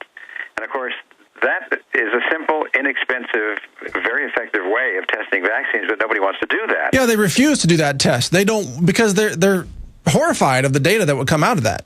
Well, I think that's true. And you're talking about an industry that's got a tremendous amount of income. You're looking at hundreds of billions of dollars every year that comes in that way. So it's not like it's a small amount of money. And the conflicts of interest that exist between the CDC, the FDA, and the pharmaceutical industry are glaring. There's like a revolving door between the CDC and the pharmaceutical industry. I mean, look what happened to Julie Gerberding, who was the chief of CDC before Obama came into office. When her term was up, she's employed by who? Merck Vaccine. Yeah, right, leading their global vaccine division, I believe. Oh, right, and some of the things they came out with this vaccine is just atrocious. I mean, the data behind it is terrible. I wrote an article called The Infection Deception. That's a free article. It was published in the Townsend Letter. If people want to go to my website at drsaputo.com, it's free and on the homepage. Is your website, is it Dr. Saputo or spelled out Dr. Saputo? Either way, it's DRSAPUTO will get you there. Okay, you're a smart man. Cover every combination. There you go. Well, what about this? I mean, they could make clean vaccines if they wanted to. They could make single-shot vaccines that have no mercury, right, no MSG, no formaldehyde. They could do that, but it seems to me, and this is my next question for you, is it such a deep conspiracy that they're actually intentionally using vaccines as a way in which to damage babies on purpose? Well, you know, you'd have to think that when you look at what's happened, that something like that is happening. You wouldn't think anybody would be vindictive enough to do that. Yeah, check human history, man. That's what they're doing. Yeah. And so, I mean, you have to make the assumption that somebody doesn't care about our children, and or they do care about them enough that they want to make them sick, because that's what's happening. Well, or they care about profit more than lives, because if you brain damage a child or you damage their immune system with an early vaccine, you actually generate recurring profits in the pharmaceutical industry for decades. Well, that's right. So it's a business investment. The vaccine is a business investment in a damaged life. Well, what you're looking at is a whole system in this country where money talks, and where service is. If it's there, that's fine. But if it's not, they don't really care. I mean, look at the Vioxx story. I mean, when the pharmaceutical industry put that drug out in 1994, they knew that was going to kill people with heart attacks and strokes. Yeah. When the drug came out in 1999, they didn't do anything to mention that to the FDA that we know about. Yet in 2004, when finally the FDA was forced to take it off the market because there were about 50,000 deaths from heart attacks and strokes, there was no punishment. It was outright murder. Well, no, I believe, wasn't it Dr. David Graham, the chief FDA scientist, who even testified to that fact? Exactly, and for several other drugs as well. So, I mean, just that one drug, Vioxx, if you really look at the numbers, the one drug, according to FDA scientist testimony, killed more Americans than the entire Vietnam War. Oh, listen, you're talking about a pittance of deaths when you look in big pharma. I mean, there are, 10,000 deaths, not even that, from the whole war that was in Iraq and now in Afghanistan. And we lose 400,000 people a year.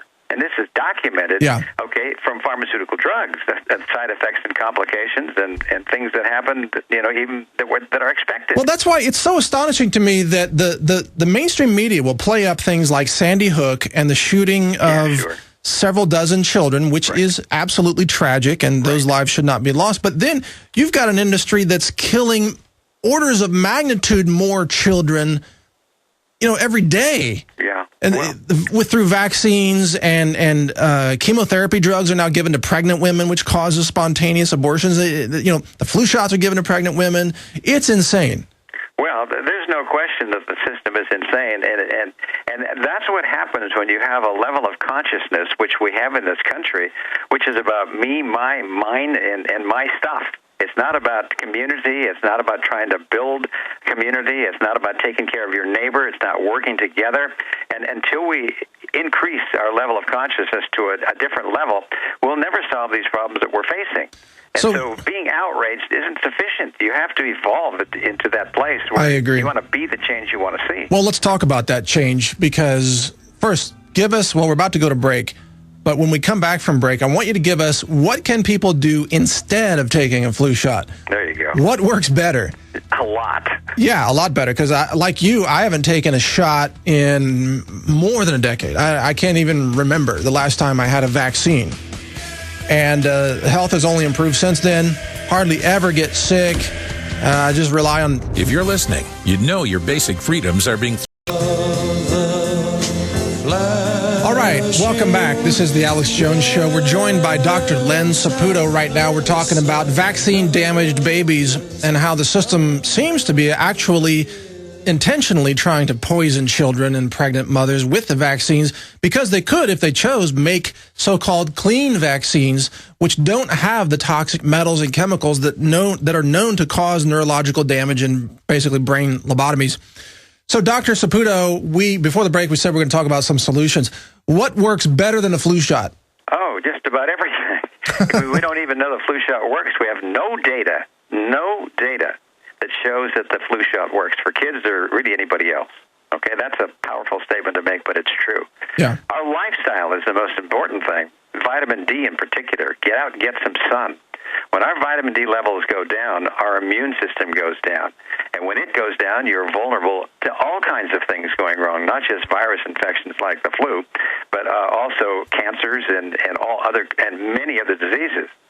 We need vitamin C in that setting as well. Our diet is crucial. But real quick, back on vitamin D, though. A lot of people think they can just go out and buy a supplement that's like 400 IUs. They just take one of those every couple of days and they're covered. Why is that not enough? Well, it's totally inadequate. I mean, our body needs 4,000 or 5,000 IUs a day. Yep. I mean, that's a standard amount, and it needs to be taken with food or taken in a liquid that's sublingual or some other way way that it gets into the body. Otherwise, it doesn't absorb well.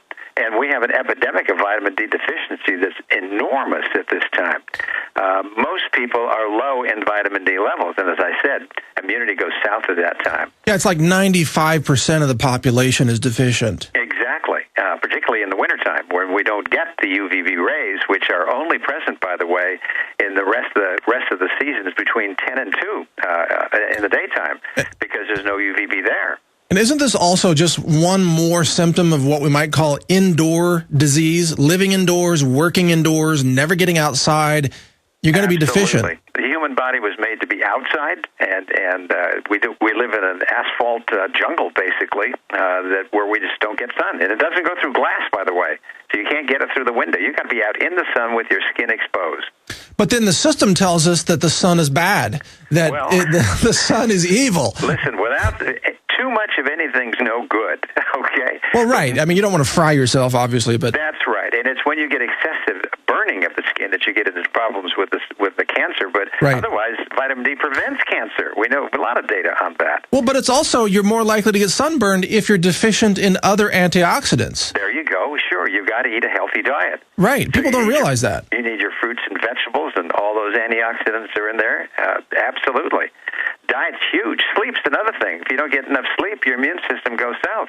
Miss just 4 or 5 hours one night, and your natural killer cells, which fight against cancer and viral infections, goes down 30%. And the same thing with exercise. Too much, no good. Not enough, no good. Got to exercise on most days for about an hour. And then we're exposed to all these toxic things in the environment that cause a tremendous suppression of our immune system and the rest of our body. We got about a minute left, Dr. Saputo. So to summarize things that work better than a flu shot, what would you say? List. Okay, vitamin D, sunshine. Get your diet where you're eating fruits and vegetables and the healthy things you need. Exercise, sleep, stress reduction, avoidance of toxic exposures. And then there are things like beta-glucans and echinacea, vitamin A, the mushrooms, the maitake and shiitake mushrooms, selenium and zinc, herbs such as olive leaf extract and garlic, the homeopathic remedies. All these things are fantastic and way better than a flu shot. Yeah. But the people that need the flu shot are people that don't have a good immune system. They're the last ones that will respond to the flu vaccine. Well, and they're also the most likely to be damaged by it. If your immune system's already weak and you get a flu shot, that's when you're lobotomized because you don't have any defenses against the toxic ingredients. We got it backwards as we can. DrSaputo.com. To hour number 3. This is the Alex Jones Show. Yeah, you're in the right place. And Alex will be back on Monday. Until then, it's the Infowars crew. Going to be filling in tomorrow. And then we've got Catherine Albrecht covering on Friday. I'm not sure when I'll be back, but, whenever Alex wants me, I'll come back in and cover the news for you with hopefully a little bit of comedy and satire thrown in there just for some variety. It can't all be bad news, right? We got to have a little bit of fun with it. Dr. Saputo, would you agree with that we got to find ways to laugh to keep our immune system healthy? Absolutely. Laughter is the best medicine. Just ask Norman Cousins, The Anatomy of an Illness. Our attitude has a huge effect on our biochemistry and physiology, and if we're laughing, we get that inner smile, it's going to be healthier. Yeah, absolutely. And even if the news from the real world seems negative and gets you down, you can still have fun with it. Like we made fun of the TSA. That was really fun. You can find ways to make fun of things. Yeah, well, laughter is a very good medicine.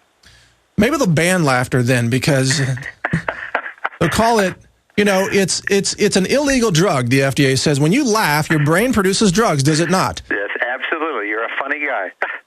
But it's true. Your brain, if you think about it, your brain is a pharmaceutical factory. I think on just any given day, you're probably generating about $50,000 worth of free drugs in your own head. Oh, way more than that. If we had the drugs that we generate in our body, we'd be worth trillions. Yeah, trillions. Well, maybe that's how we can pay off the national debt, is to turn over our brain drugs. We can show up at brain drug donation centers, and the U.S. can export serotonin or something to some other country. Yeah, well, there are only a few thousand neurotransmitters, and we know about 6 or 8 of them think we got the cat's meow there. We're so far off base with our antidepressants and anti-anxiety drugs, it's a joke. The inner smile goes a long way. right. Can you imagine them plugging us all in like it's a scene out of The Matrix where they have like tubes coming out of your head? Yeah, we're harvesting brain drugs from Big Pharma to research more cures. Do your part. Show up and get a brain plug today and have a little like green ribbon that you wear to show, yeah, I'm a brain donor. I think I'll take the blue pill, thank you. All right, well, I promise to be more serious. So now I want to give you a chance to talk about your new book also. Give us the title and where people can find that, because it's great. It's called A Return to Healing. It's about radical healthcare reform and the future of medicine. It's on my website. That's the best price at drsaputo.com, but you can get it on Amazon as well. And it really looks at all the things that you guys talk about all the time in healthcare that are big problems. It looks at the flaws in medical education, in the big pharmaceutical industry, the World Health Organization, systems that have to do with our training that's a problem, the medical research industry. So it's looking at all the aspects of healthcare that we need to do a lot of reform on, true reform, where we start looking at lifestyle as our big approach to healing. What do you think about this news? A miracle drug for multiple sclerosis has been pirated from the cordyceps mushroom and turned into a drug that's now being sold for $48,000 per year per patient. Listen, I think that's great business. They're going to make a lot of money on that deal. First of all, just hype it up as to be something it's not, probably. Yeah. And then sell it for a lot of money so people want it. Then go to the government and see if you can work out some kind of relationship so that we can get this thing paid for by Medicare and insurance companies. Right. Man, what a deal. Yeah, well, they're making money hand over fist with that when all people really need to do is just eat the mushroom. Well, you may need a truckload, but it's not the worst thing.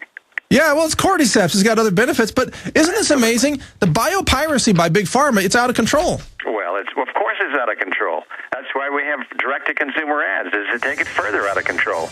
Convince America, right? You know, direct-to-consumer ad, but listen to the words, and you'll go crazy thinking, this is stupid. Well, good to have you on, Dr. Saputo. You're a great guest, a great conversation with you. So everybody visit drsaputo.com, S-A-P-U-T-O, drsaputo.com. We'll be right back with David Knight straight ahead.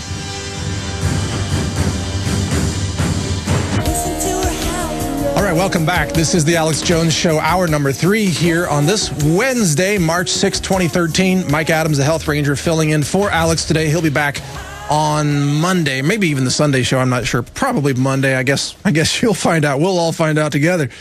In any case, it's been great joining you today. And in this segment, we're joined by Info Warrior David Knight, who brings us some special reports. And then in about half an hour from now, Aaron Dykes will come in and join us here in studio with some additional special reports on eugenics and the National Guard. David, welcome to the broadcast. Good to be with you here today. Thank you, Mike. You know, you were just talking in the last segment about how what good medicine laughter is. You know, so we're going to laugh at the TSA. Good. It's going to be kind of some dark comedy because there's some serious issues here, but well, they give us all kinds of opportunities for satire and comedy. That's right. That's right. You know, we've got Operation Paul Revere coming up, and you know, ridicule is a really powerful weapon. Yes. You guys did that really well on your side. I love that TSA video you did a while back. TSA Help Wanted? Yeah. I laughed till I cried when I saw that, you know. But yeah, the target-rich environment. And yesterday they were in the news with a lot of incredible stuff. You know, the sequester's coming up. Yep. And Janet Napolitano was telling everybody, look, I'm not trying to scare you. I'm just trying to inform you, but we're going to be furloughing people, and you're going to have very long waiting times at the airports, right? Right. It turned out to be a total lie. Right. But 2 days just before that, they spent $50 million on new uniforms. $50 million, okay? And, you know, put that in perspective. Here's some of the numbers. They've got 44,000 employees, right? So that's $1,136 per uniform. Wow. Yeah. Wow. Where do they buy these $1,100 TSA uniforms? Are they magic? Do they have? Yeah, it's probably. Do they make them invisible or something? That's right. That's right. Yeah, they're not bulletproof or waterproof or spill-proof, you know, because they're worried about your liquids. I don't know what it is about it, and it got me thinking about. Well, here's a serious thing. Okay, first before we get into the other thing. Okay, let's be serious. All right. Yeah, let's get about the TSA. Yeah. So you know. I'm looking at this, and it's like, okay, if they've got 44,000 employees, okay, there's another article saying that their uniform allowance is $446 per year for these employees. Wow. So that's only about 40% of the cost, right? So the question is, are they shoveling this money somewhere else, or, because this is to be provided over a couple of years, or are they looking to maybe increase the size of the TSA Army, right? Oh, right. Add people. Like go 2.5 times, for that course. Maybe they're looking at multiple year use of these things or something. Well, I think the sequestration, I think we should, instead of cutting people, we should cut the uniforms and let the TSA work naked. That's right. And that way we will know that they're not hiding anything in their pants. That's right. Yeah, but these little emperors want us to be unclothed, not them, right? So apparently. Special ones. And the interesting thing about this, and this is in an article, a couple of these things were in articles that were linked on. Can you imagine those TSA agents naked? I'm sorry, that's a disturbing image. I'd rather not. There are things you should never do. Never imagine TSA people naked. Don't pee on the electric fence. Nothing, don't eat the yellow snow. Things you should never do, basically. That's right. Okay. Well, and also, here's another serious thing, okay? This is a Marine lieutenant, combat lieutenant, gets $400 once for uniforms, okay, as an allowance. These guys are getting $446 per year. Wow. And they just doubled that from what they had before. But to give you an idea of inflation, okay, I thought back, I started thinking about these little emperors running around with their new uniforms and everything. It made me think back to the Nixon White House. Do you remember that? You remember when Nixon had like the Imperial Guard uniforms that he had at the White House? I think I was in diapers at that time. I'm old enough. I'm older than you. I remember that. They made one appearance, okay? He'd taken a European tour, and he was real infatuated with all the pomp and circumstance in Europe, right? Uh-huh. So he went out and had uniforms made for the White House staff. And we've got it. You can't see it on the radio, but we've got a link to it that we can pull up here. And he got these uniforms for them. They wore them only once, and they were so ridiculed that they never wore them again. Really? Yeah. They were white jackets with black leather caps, okay? And they had, I've got something here that talks about it. But you can look at it. They're white, and they look like a marching band uniform. Can you guys show that for Prisonplanet.tv members? And that's those are the caps. I see the caps. Yeah, that's what they actually wound up being. They actually wound up being marching band uniform. Here's the description. A white cream tunic made out of elastique with a double-breasted cut, 3 buttons, a stand-up collar, gold nylon trim, and a vinyl cap. And they had little black leather capes with it as well. And they had like metal things. Capes? Yeah, they had on their collars that said WH for White House and all this kind of stuff. I think TSA should wear capes. They're like Superman running around reaching down your pants with a cape on. That's right. Well, they only cost $95 though. I mean, they got a deal on those That's things. a deal. And when you look at it, I mean, they're pretty fancy for $95. Of course, the Feds devalued our currency quite a bit in the intervening 40 years. But these are some of the reviews they got. Some of the people said they looked like late Weimar Republic. Other people said they look like they're from a Lithuanian movie, or they look like Nazi uniforms. So he was so embarrassed. They mothballed these things, and 10 years later, Alice Cooper tried to buy some of them, and they wouldn't sell them to him. Yeah, and they eventually gave them to a Utah college where they used them as marching band uniforms. So I thought, with all these uniforms that the TSA is buying, at about 100 people per marching band, they could have about 500 marching bands they could outfit with these silly uniforms. Well, it seems to me that when you have no real authority, you have to have a really fancy uniform. Mm-hmm. That's why, John Cleese did his thing about the Department of Funny Walks. That's right. Yeah. The funny walking. And the more corrupt your government, the more you have to embellish it with crazy little walks, crazy little uniforms, because you don't have any real authority there. Right. It's all a facade. And one of the things that they had to agree to when this marching band got it, they had to agree. They had a lot of regulations that the Secret Service gave them. The Secret Service was very interested that they not sell these things to Alice Cooper, that they would that they would not use them in any way, in a way that would debase the presidency. Oh. Okay. Now, I looked at that and I thought, well, the person who debased the presidency was Richard Nixon. When he got that kind of pride to think that he needed that kind of pomp for his personal guards. Yeah, but even think about it, though. In contrast, Richard Nixon didn't even say, I can drone strike Americans on U.S. soil. Yeah, that's right. Nixon was mild compared to what we're seeing today. Well, he was just kind of getting warmed up. This tyranny kind of rolls out slowly, right? Yeah. So he was kind of on the cutting edge, But maybe he was saying, instead of saying I'm not a crook, maybe he was saying I'm not a kook, maybe he was talking about those uniforms. I don't know.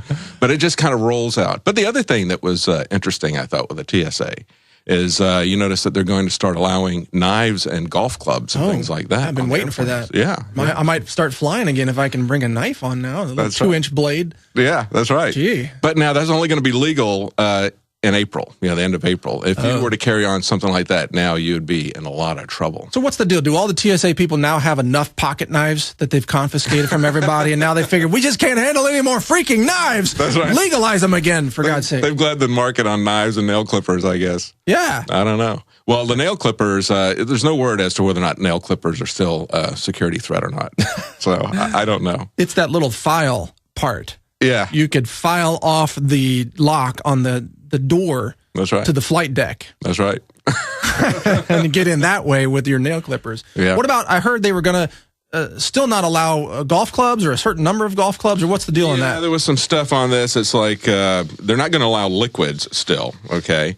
But you can take lacrosse, billiards and hockey sticks, ski poles, and 2 golf clubs. 3 would be a danger, I guess. Two, one for each hand, basically, is what they're saying. You can have 2 clubs, 1 in each hand. That's right. But the third one, no. It's all totally arbitrary, right? But the interesting thing about, where they're getting opposition to that from? Flight attendants. Flight attendants. Yes. Oh, yes, flight attendants. Yeah, these people who enforce this kind of bizarre imaginary world on us. I think that every time, when they go down, they tell you got to turn off your cell phones, right? You can't. Yeah. And they're very explicit about saying that you can't put it in airplane mode. Oh. Okay. Now, is that right? Do they actually even understand what airplane mode is? They would rather you... Isn't that off?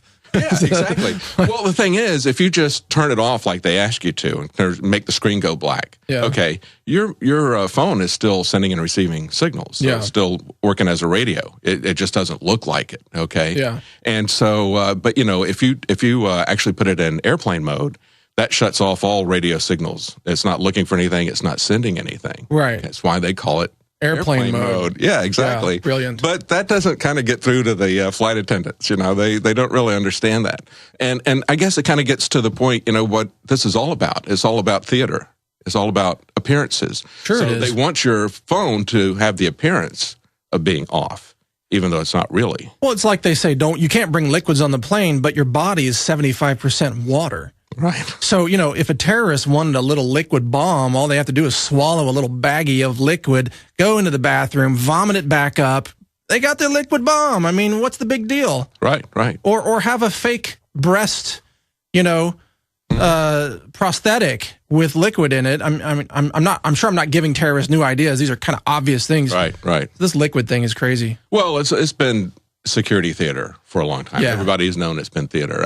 I flew with my sons in 2001 before September 11th, and I told them, I said, this is just the stupidest theater that you've ever seen. This is all about, a power trip. It's all about making people think that the government is there to protect them, that the government is going to save them and keep them secure. And just a few months after that, you had 9/11. Remember that show, that comedy improv show called Whose Line Is It Anyway? No, I don't remember that. Really? That was. I remember seeing that, and there was set up improv situations. I found that this was useful every time before I would go into the airport. I would imagine I'm going to view a Whose Line Is It Anyway show where they're acting like security experts, and then there's the TSA. Oh my God, it's so funny. Yeah, that's right. Well, it's sad, but it's kind of like a dark comedy. It's kind of like. It's kind of like Terry Gilliam's Brazil, Yeah. Remember how he had they had all the monitors where they're watching everybody and all the stuff. It's this real oppressive and brutal regime, but it doesn't really quite work. No, it doesn't. It doesn't work. Massive failures. And I've wondered too, how does the TSA train itself to feel down your pants? Do they pat each other down, and to get good at it? Do they work on dummy models? How do they do that? Because they're experts. I don't want to try to visualize that. Yeah, me neither. Well, anyway, more satire at the TSA's expense straight ahead right here on the Alex Jones Show with David Knight in studio. Stay with us. We'll be right back. All right, we're back on the Alex Jones Show. Thanks for listening in. This is the third hour of today's broadcast on this Wednesday. Still Wednesday, yeah, March 6th, 2013. Mike Adams filling in here with David Knight in studio, and we're talking about the TSA. Actually, we're making fun of the TSA. But what do you think about the notion, David, that when you go on a flight, you are in effect submitting to be a prisoner for the entire duration from when you check in to when you get off the plane? You're a prisoner. Oh, yeah, absolutely. It's a police state, and it's a silly police state. Like I was talking about, they don't really understand even how cell phones work, right?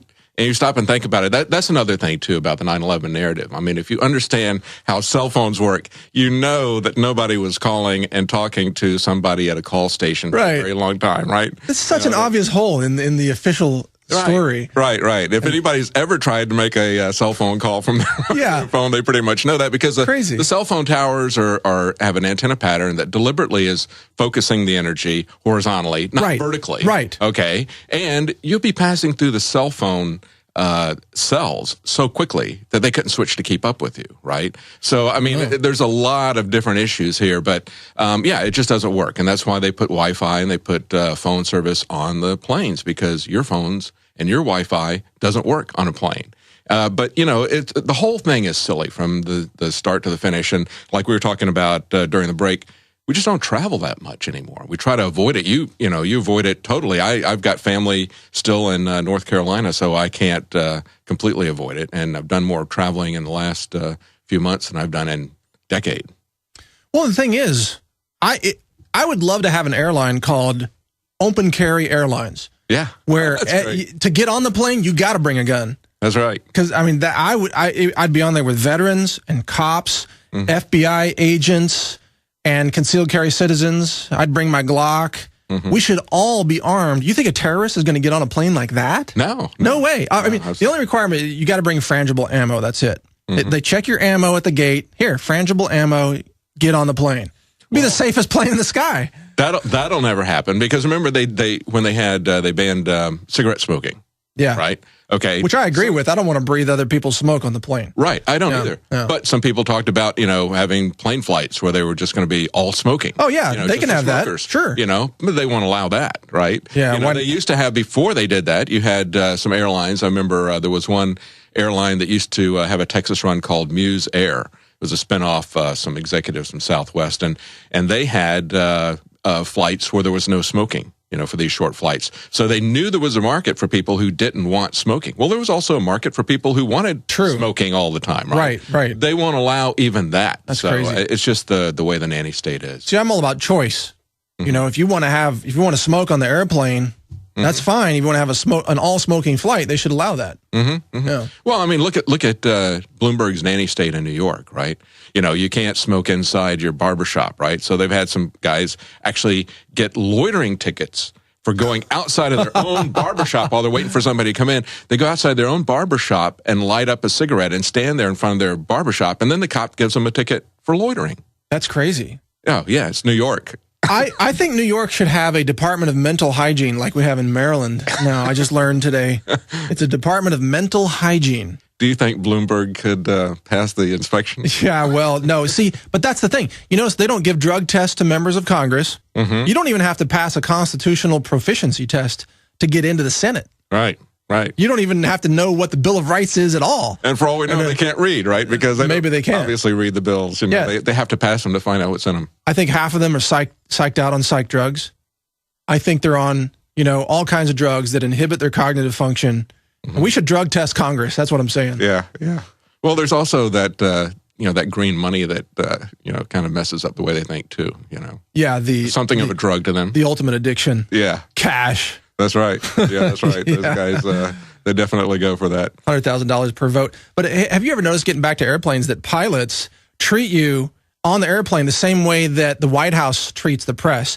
It's like you're sitting on the runway, something's broken on the plane. Something's obviously broken. The wing is falling off. The pilot's like, we're doing a routine checkup here. We're going to be sitting here for a few minutes. And they always blame it on the control tower. That's right. The control tower told us to waste 6 hours of your time. That's right. It's the control tower's fault. That's right. There's never any problem here. Right. Yeah. But isn't that Obama, though? There's never any problem. Yeah. Oh, yeah. Absolutely. Yeah. We got a sequestration problem, but, we can still spend $50 million on uniforms, and then we can send $250 million to Egypt or whatever. I mean, it's, they can find the money to do what they want to do. But they're going to release criminals onto the streets to threaten the population. Yeah. At the same time, because that's what they do. Well, it's incredible. David Knight, great to have you on. Great. Thanks, Mike. All right. Good to have you here. Stay with us, folks. We'll be right back after this break with Aaron Dykes in studio. This is the Alex Jones Show. We'll be right back. All right, we're back. Great great liner there, a compilation of tyranny that's happening right now in the United States in 2013.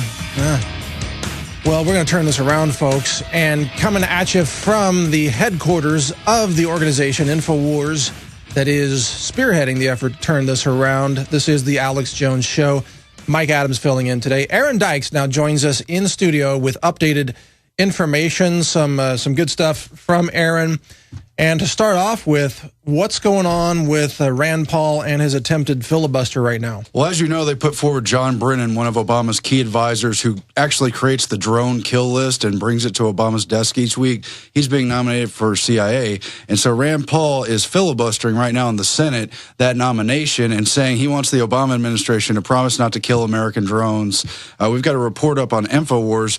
Government emergency alert test interrupts the Rand Paul filibuster. And that's interesting because of all the sneaky tactics we saw during the Ron Paul run for the campaign, all the blacking out in the media, sometimes physically blacking out the transmission of his speech. Yeah. It's interesting that the state of New York would issue an EAS alert over his filibuster. Right. Although I have also seen it on CNN, but interesting he's doing that. Just to interrupt things, but, why wouldn't the Obama just say, okay, we're not going to kill Americans on U.S. soil? Why wouldn't he just be willing to put that language in there if that's what he's claiming he's never going to do? Oh, well, look at the whole structure they've created. The new terrorist could be a domestic extremist, might be a returning vet, might just be a crazy constitutionalist with a flag, might just be a curmudgeon-y old man with a shotgun who doesn't want government putting in a Spartan meter or something. Hey, it might be an 8-year-old student with a strawberry tart shaped like a gun.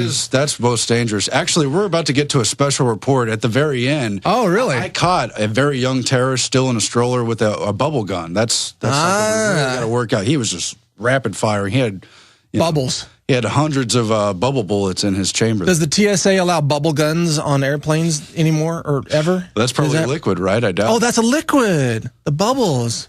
Plus, it might look like something, Yeah, like bubbles. Well, I'm really worried about the strawberry tart guns because they could shoot strawberry seeds, which I understand are quite small, and could poke out an eye.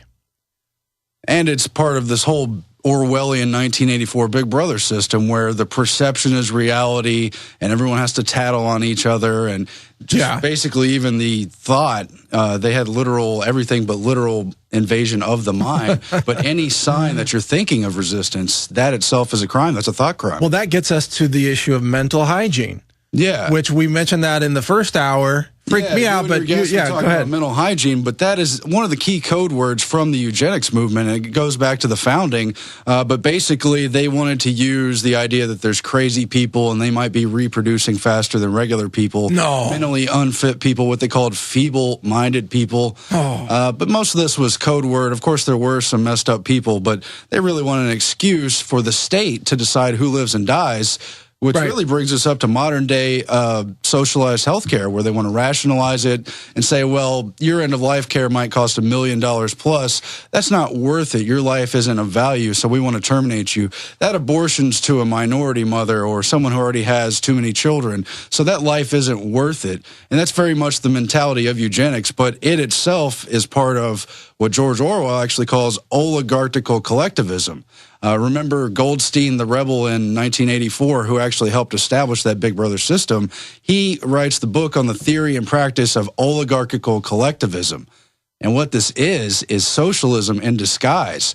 Have you ever heard of the Fabian Society who runs Fabian Socialism? Yeah. They have two logos. One is the turtle for incrementalism. The other is a wolf in sheep's clothing. Oh, really? And just check out one of the main Fabian socialists, who was also a eugenicist, was playwright George Bernard Shaw, very famous for Pygmalion and some of his other works. He wrote that under socialism, which you remember is any form of oligarchical collectivism run by the elites, but where everyone's trapped in the society, socialism, you'd be forcibly fed, clothed, lodged, taught, and employed whether you liked it or not.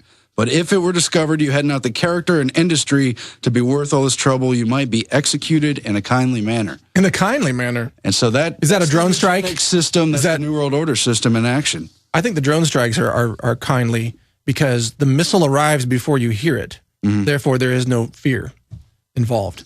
Because they fly faster than the speed of sound, right? So you're blown up before you can even sense it, That's compassionate government. Oh, it's compassionate. Yeah. But just to get back into eugenics and mental hygiene, you had the case in, I believe, 1927, where they were saying we have to sterilize these imbeciles, these feeble-minded, retarded minds who can't think for themselves. Yeah. And there was actually a Supreme Court ruling from Justice Oliver Wendell Holmes, who wrote in the deciding principle at the time, quote, "The principle that sustains compulsory vaccination is broad enough to cover cutting the fallopian tubes, which of course is compulsory sterilization." And he said, say in that decision, 3 generations of imbeciles is enough. And that's completely in fitting with why they have established departments of health and mental hygiene, which are implements of the eugenics movement. Wow. And it completely fits in where the Rockefeller family pushed all the vehicles for eugenics, but also established our modern science and our modern hospitals and our modern healthcare system, the allopathic medicine, where you have to have surgeries and pharmaceuticals for everything, staying away from anything that can't be trademarked and found in nature, basically. Well, if this eugenics effort was thrust upon us, many generations ago, and it was so intense, it seems like it didn't work because we have more. It seems like the people running the country are now the most intellectually, cognitively impaired of all. It's like they got instead of eugenics was saying they want to kill people who don't have high IQs, but now it's like let's put them in office. High IQs and mental capacity was the language of eugenics, but the actual system was about classifying people into classes. I mean, they wanted to protect the elites and propagate their dominance. They would have an excuse to eliminate their competition, and in particular, many of them were racist and wanted to keep the black population down.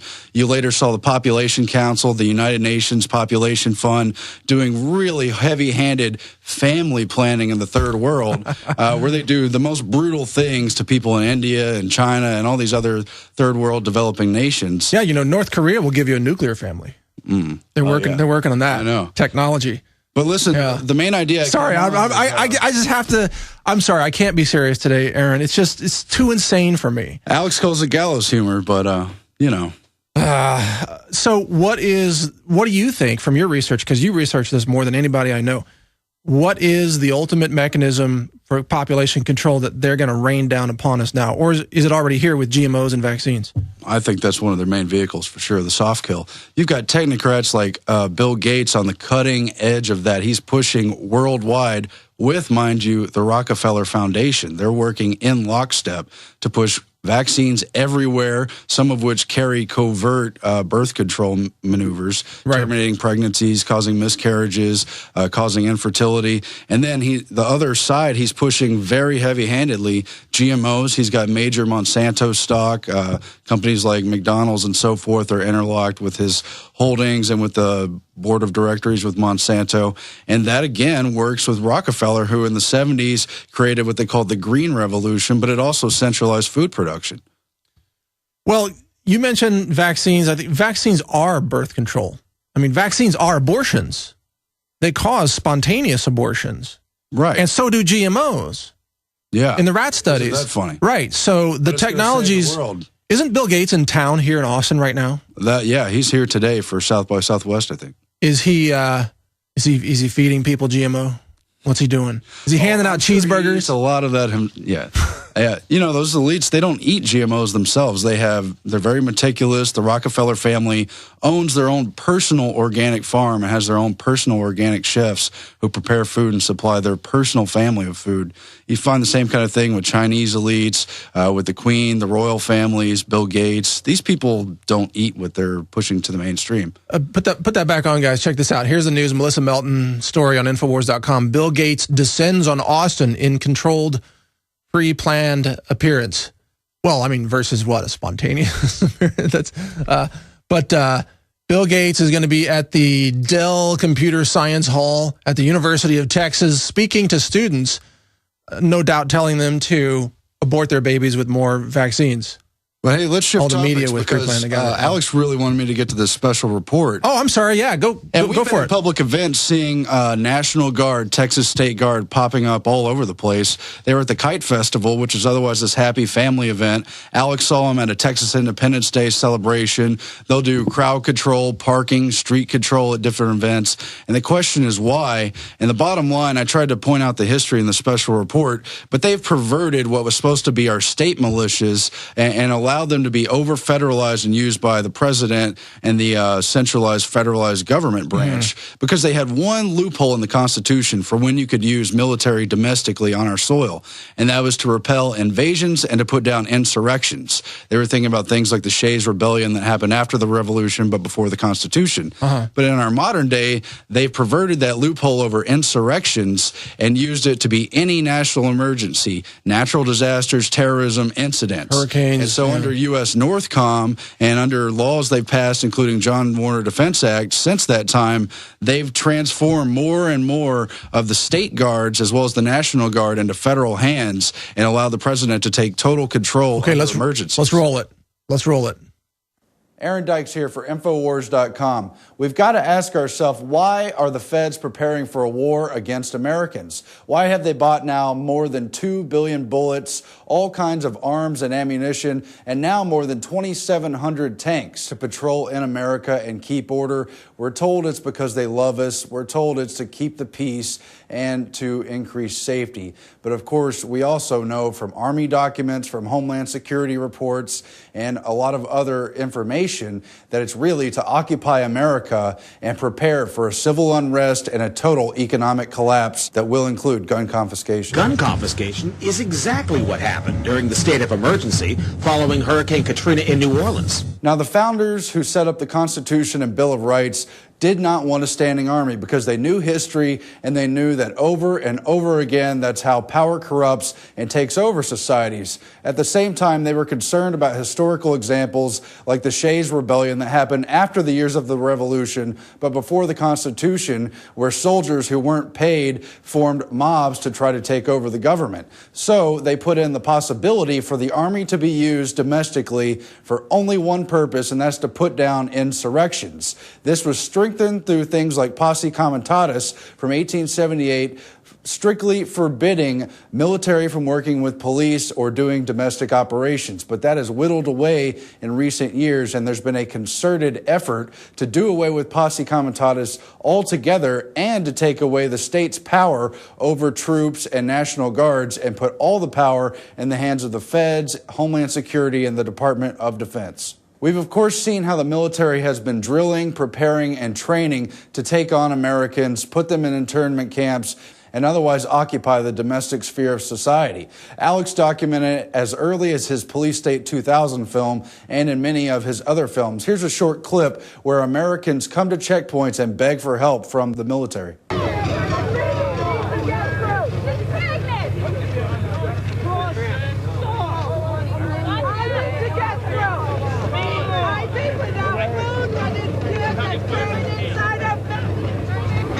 Attention.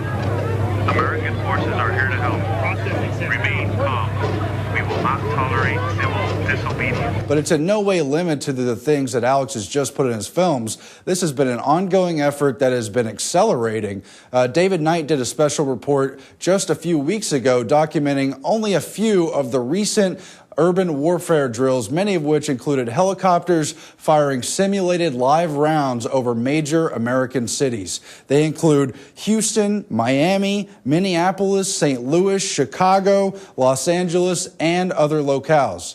Well, let's take a look at some of these recent drills. January the 28th in Houston. Helicopters and the sound of gunfire created a lot of concern this afternoon in one Houston neighborhood. And an Army major who was out here wouldn't tell us exactly what kind of training they were doing. Miami, 4 days earlier, January the 24th, 2013. Still, if you've seen one of these drills, it really is like a scene out of one of those action movies, choppers stalking the sky of downtown Miami. It's a joint military training exercise. And here's another one in Minneapolis, August 28th, 2012. If you see military helicopters flying low over Minneapolis, do not be alarmed. They are training in an urban environment. Here's another one, St. Louis, July 3rd, 2012. It's a military mission in North St. Louis. heavily armored vehicles are rolling into town, and while they come in peace, there are all kinds of rumors about why they are here. Chicago, April 17, 2012.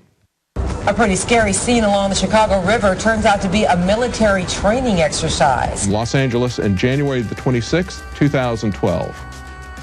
Special military operation forces in conjunction with the LAPD conducting some military maneuvers. Of course, in the 2010 film Police State 4, The Rise of FEMA, Rob Dew, Alex Jones, and the other filmmakers covered the example of Arcadia, Iowa, where the National Guard practiced cordon and search drills in neighborhoods to specifically take on gun dealers to find, quote, weapons caches. And Alex interviewed the officer who was in charge of the drill. They were admittedly doing it for domestic purposes inside the United States, and we should really ask ourselves why. It says in this article, going door to door, asking if they can search homes looking for weapons. It's actually a planned training event to provide our soldiers with greater proficiency at what we call cordon and search.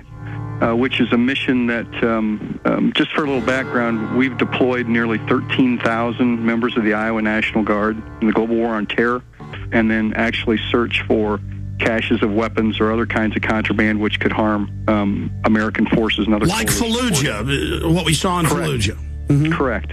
And then you have manuals like FM 3-39.40 specifically about internment and resettlement, and they include the presence of PSYOP officers to win over the support of the American people and, of course, to deal with dissidents. And this happens throughout history every time an oppressive power takes over. The Nazis, of course, didn't only come in with a strong military force.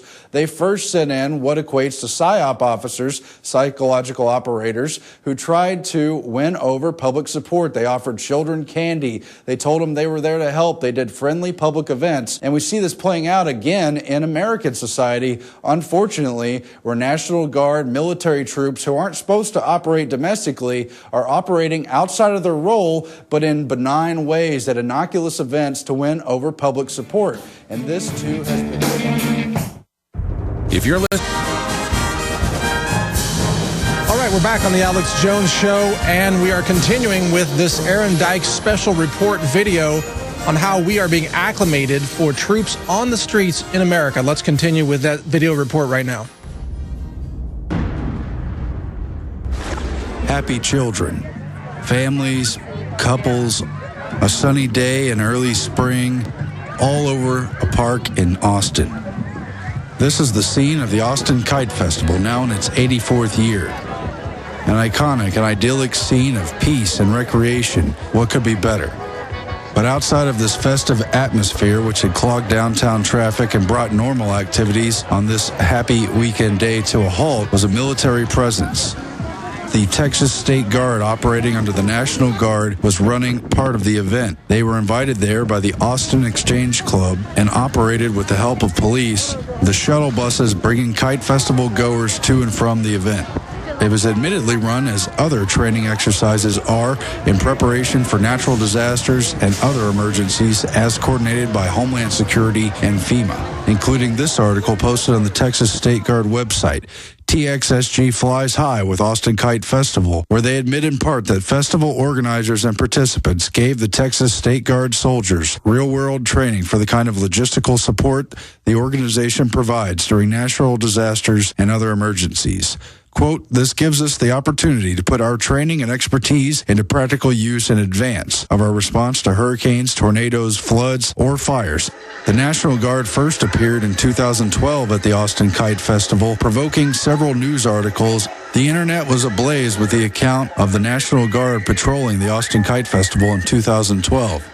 But here in 2013, there was scant mention of the National Guard's presence, other than just straightforward PR releases of how they would operate the buses and how they would carry passengers to and fro, conditioning the public to accept ever greater control in violation of posse comitatus to keep track and control of the people under any pretext they considered necessary.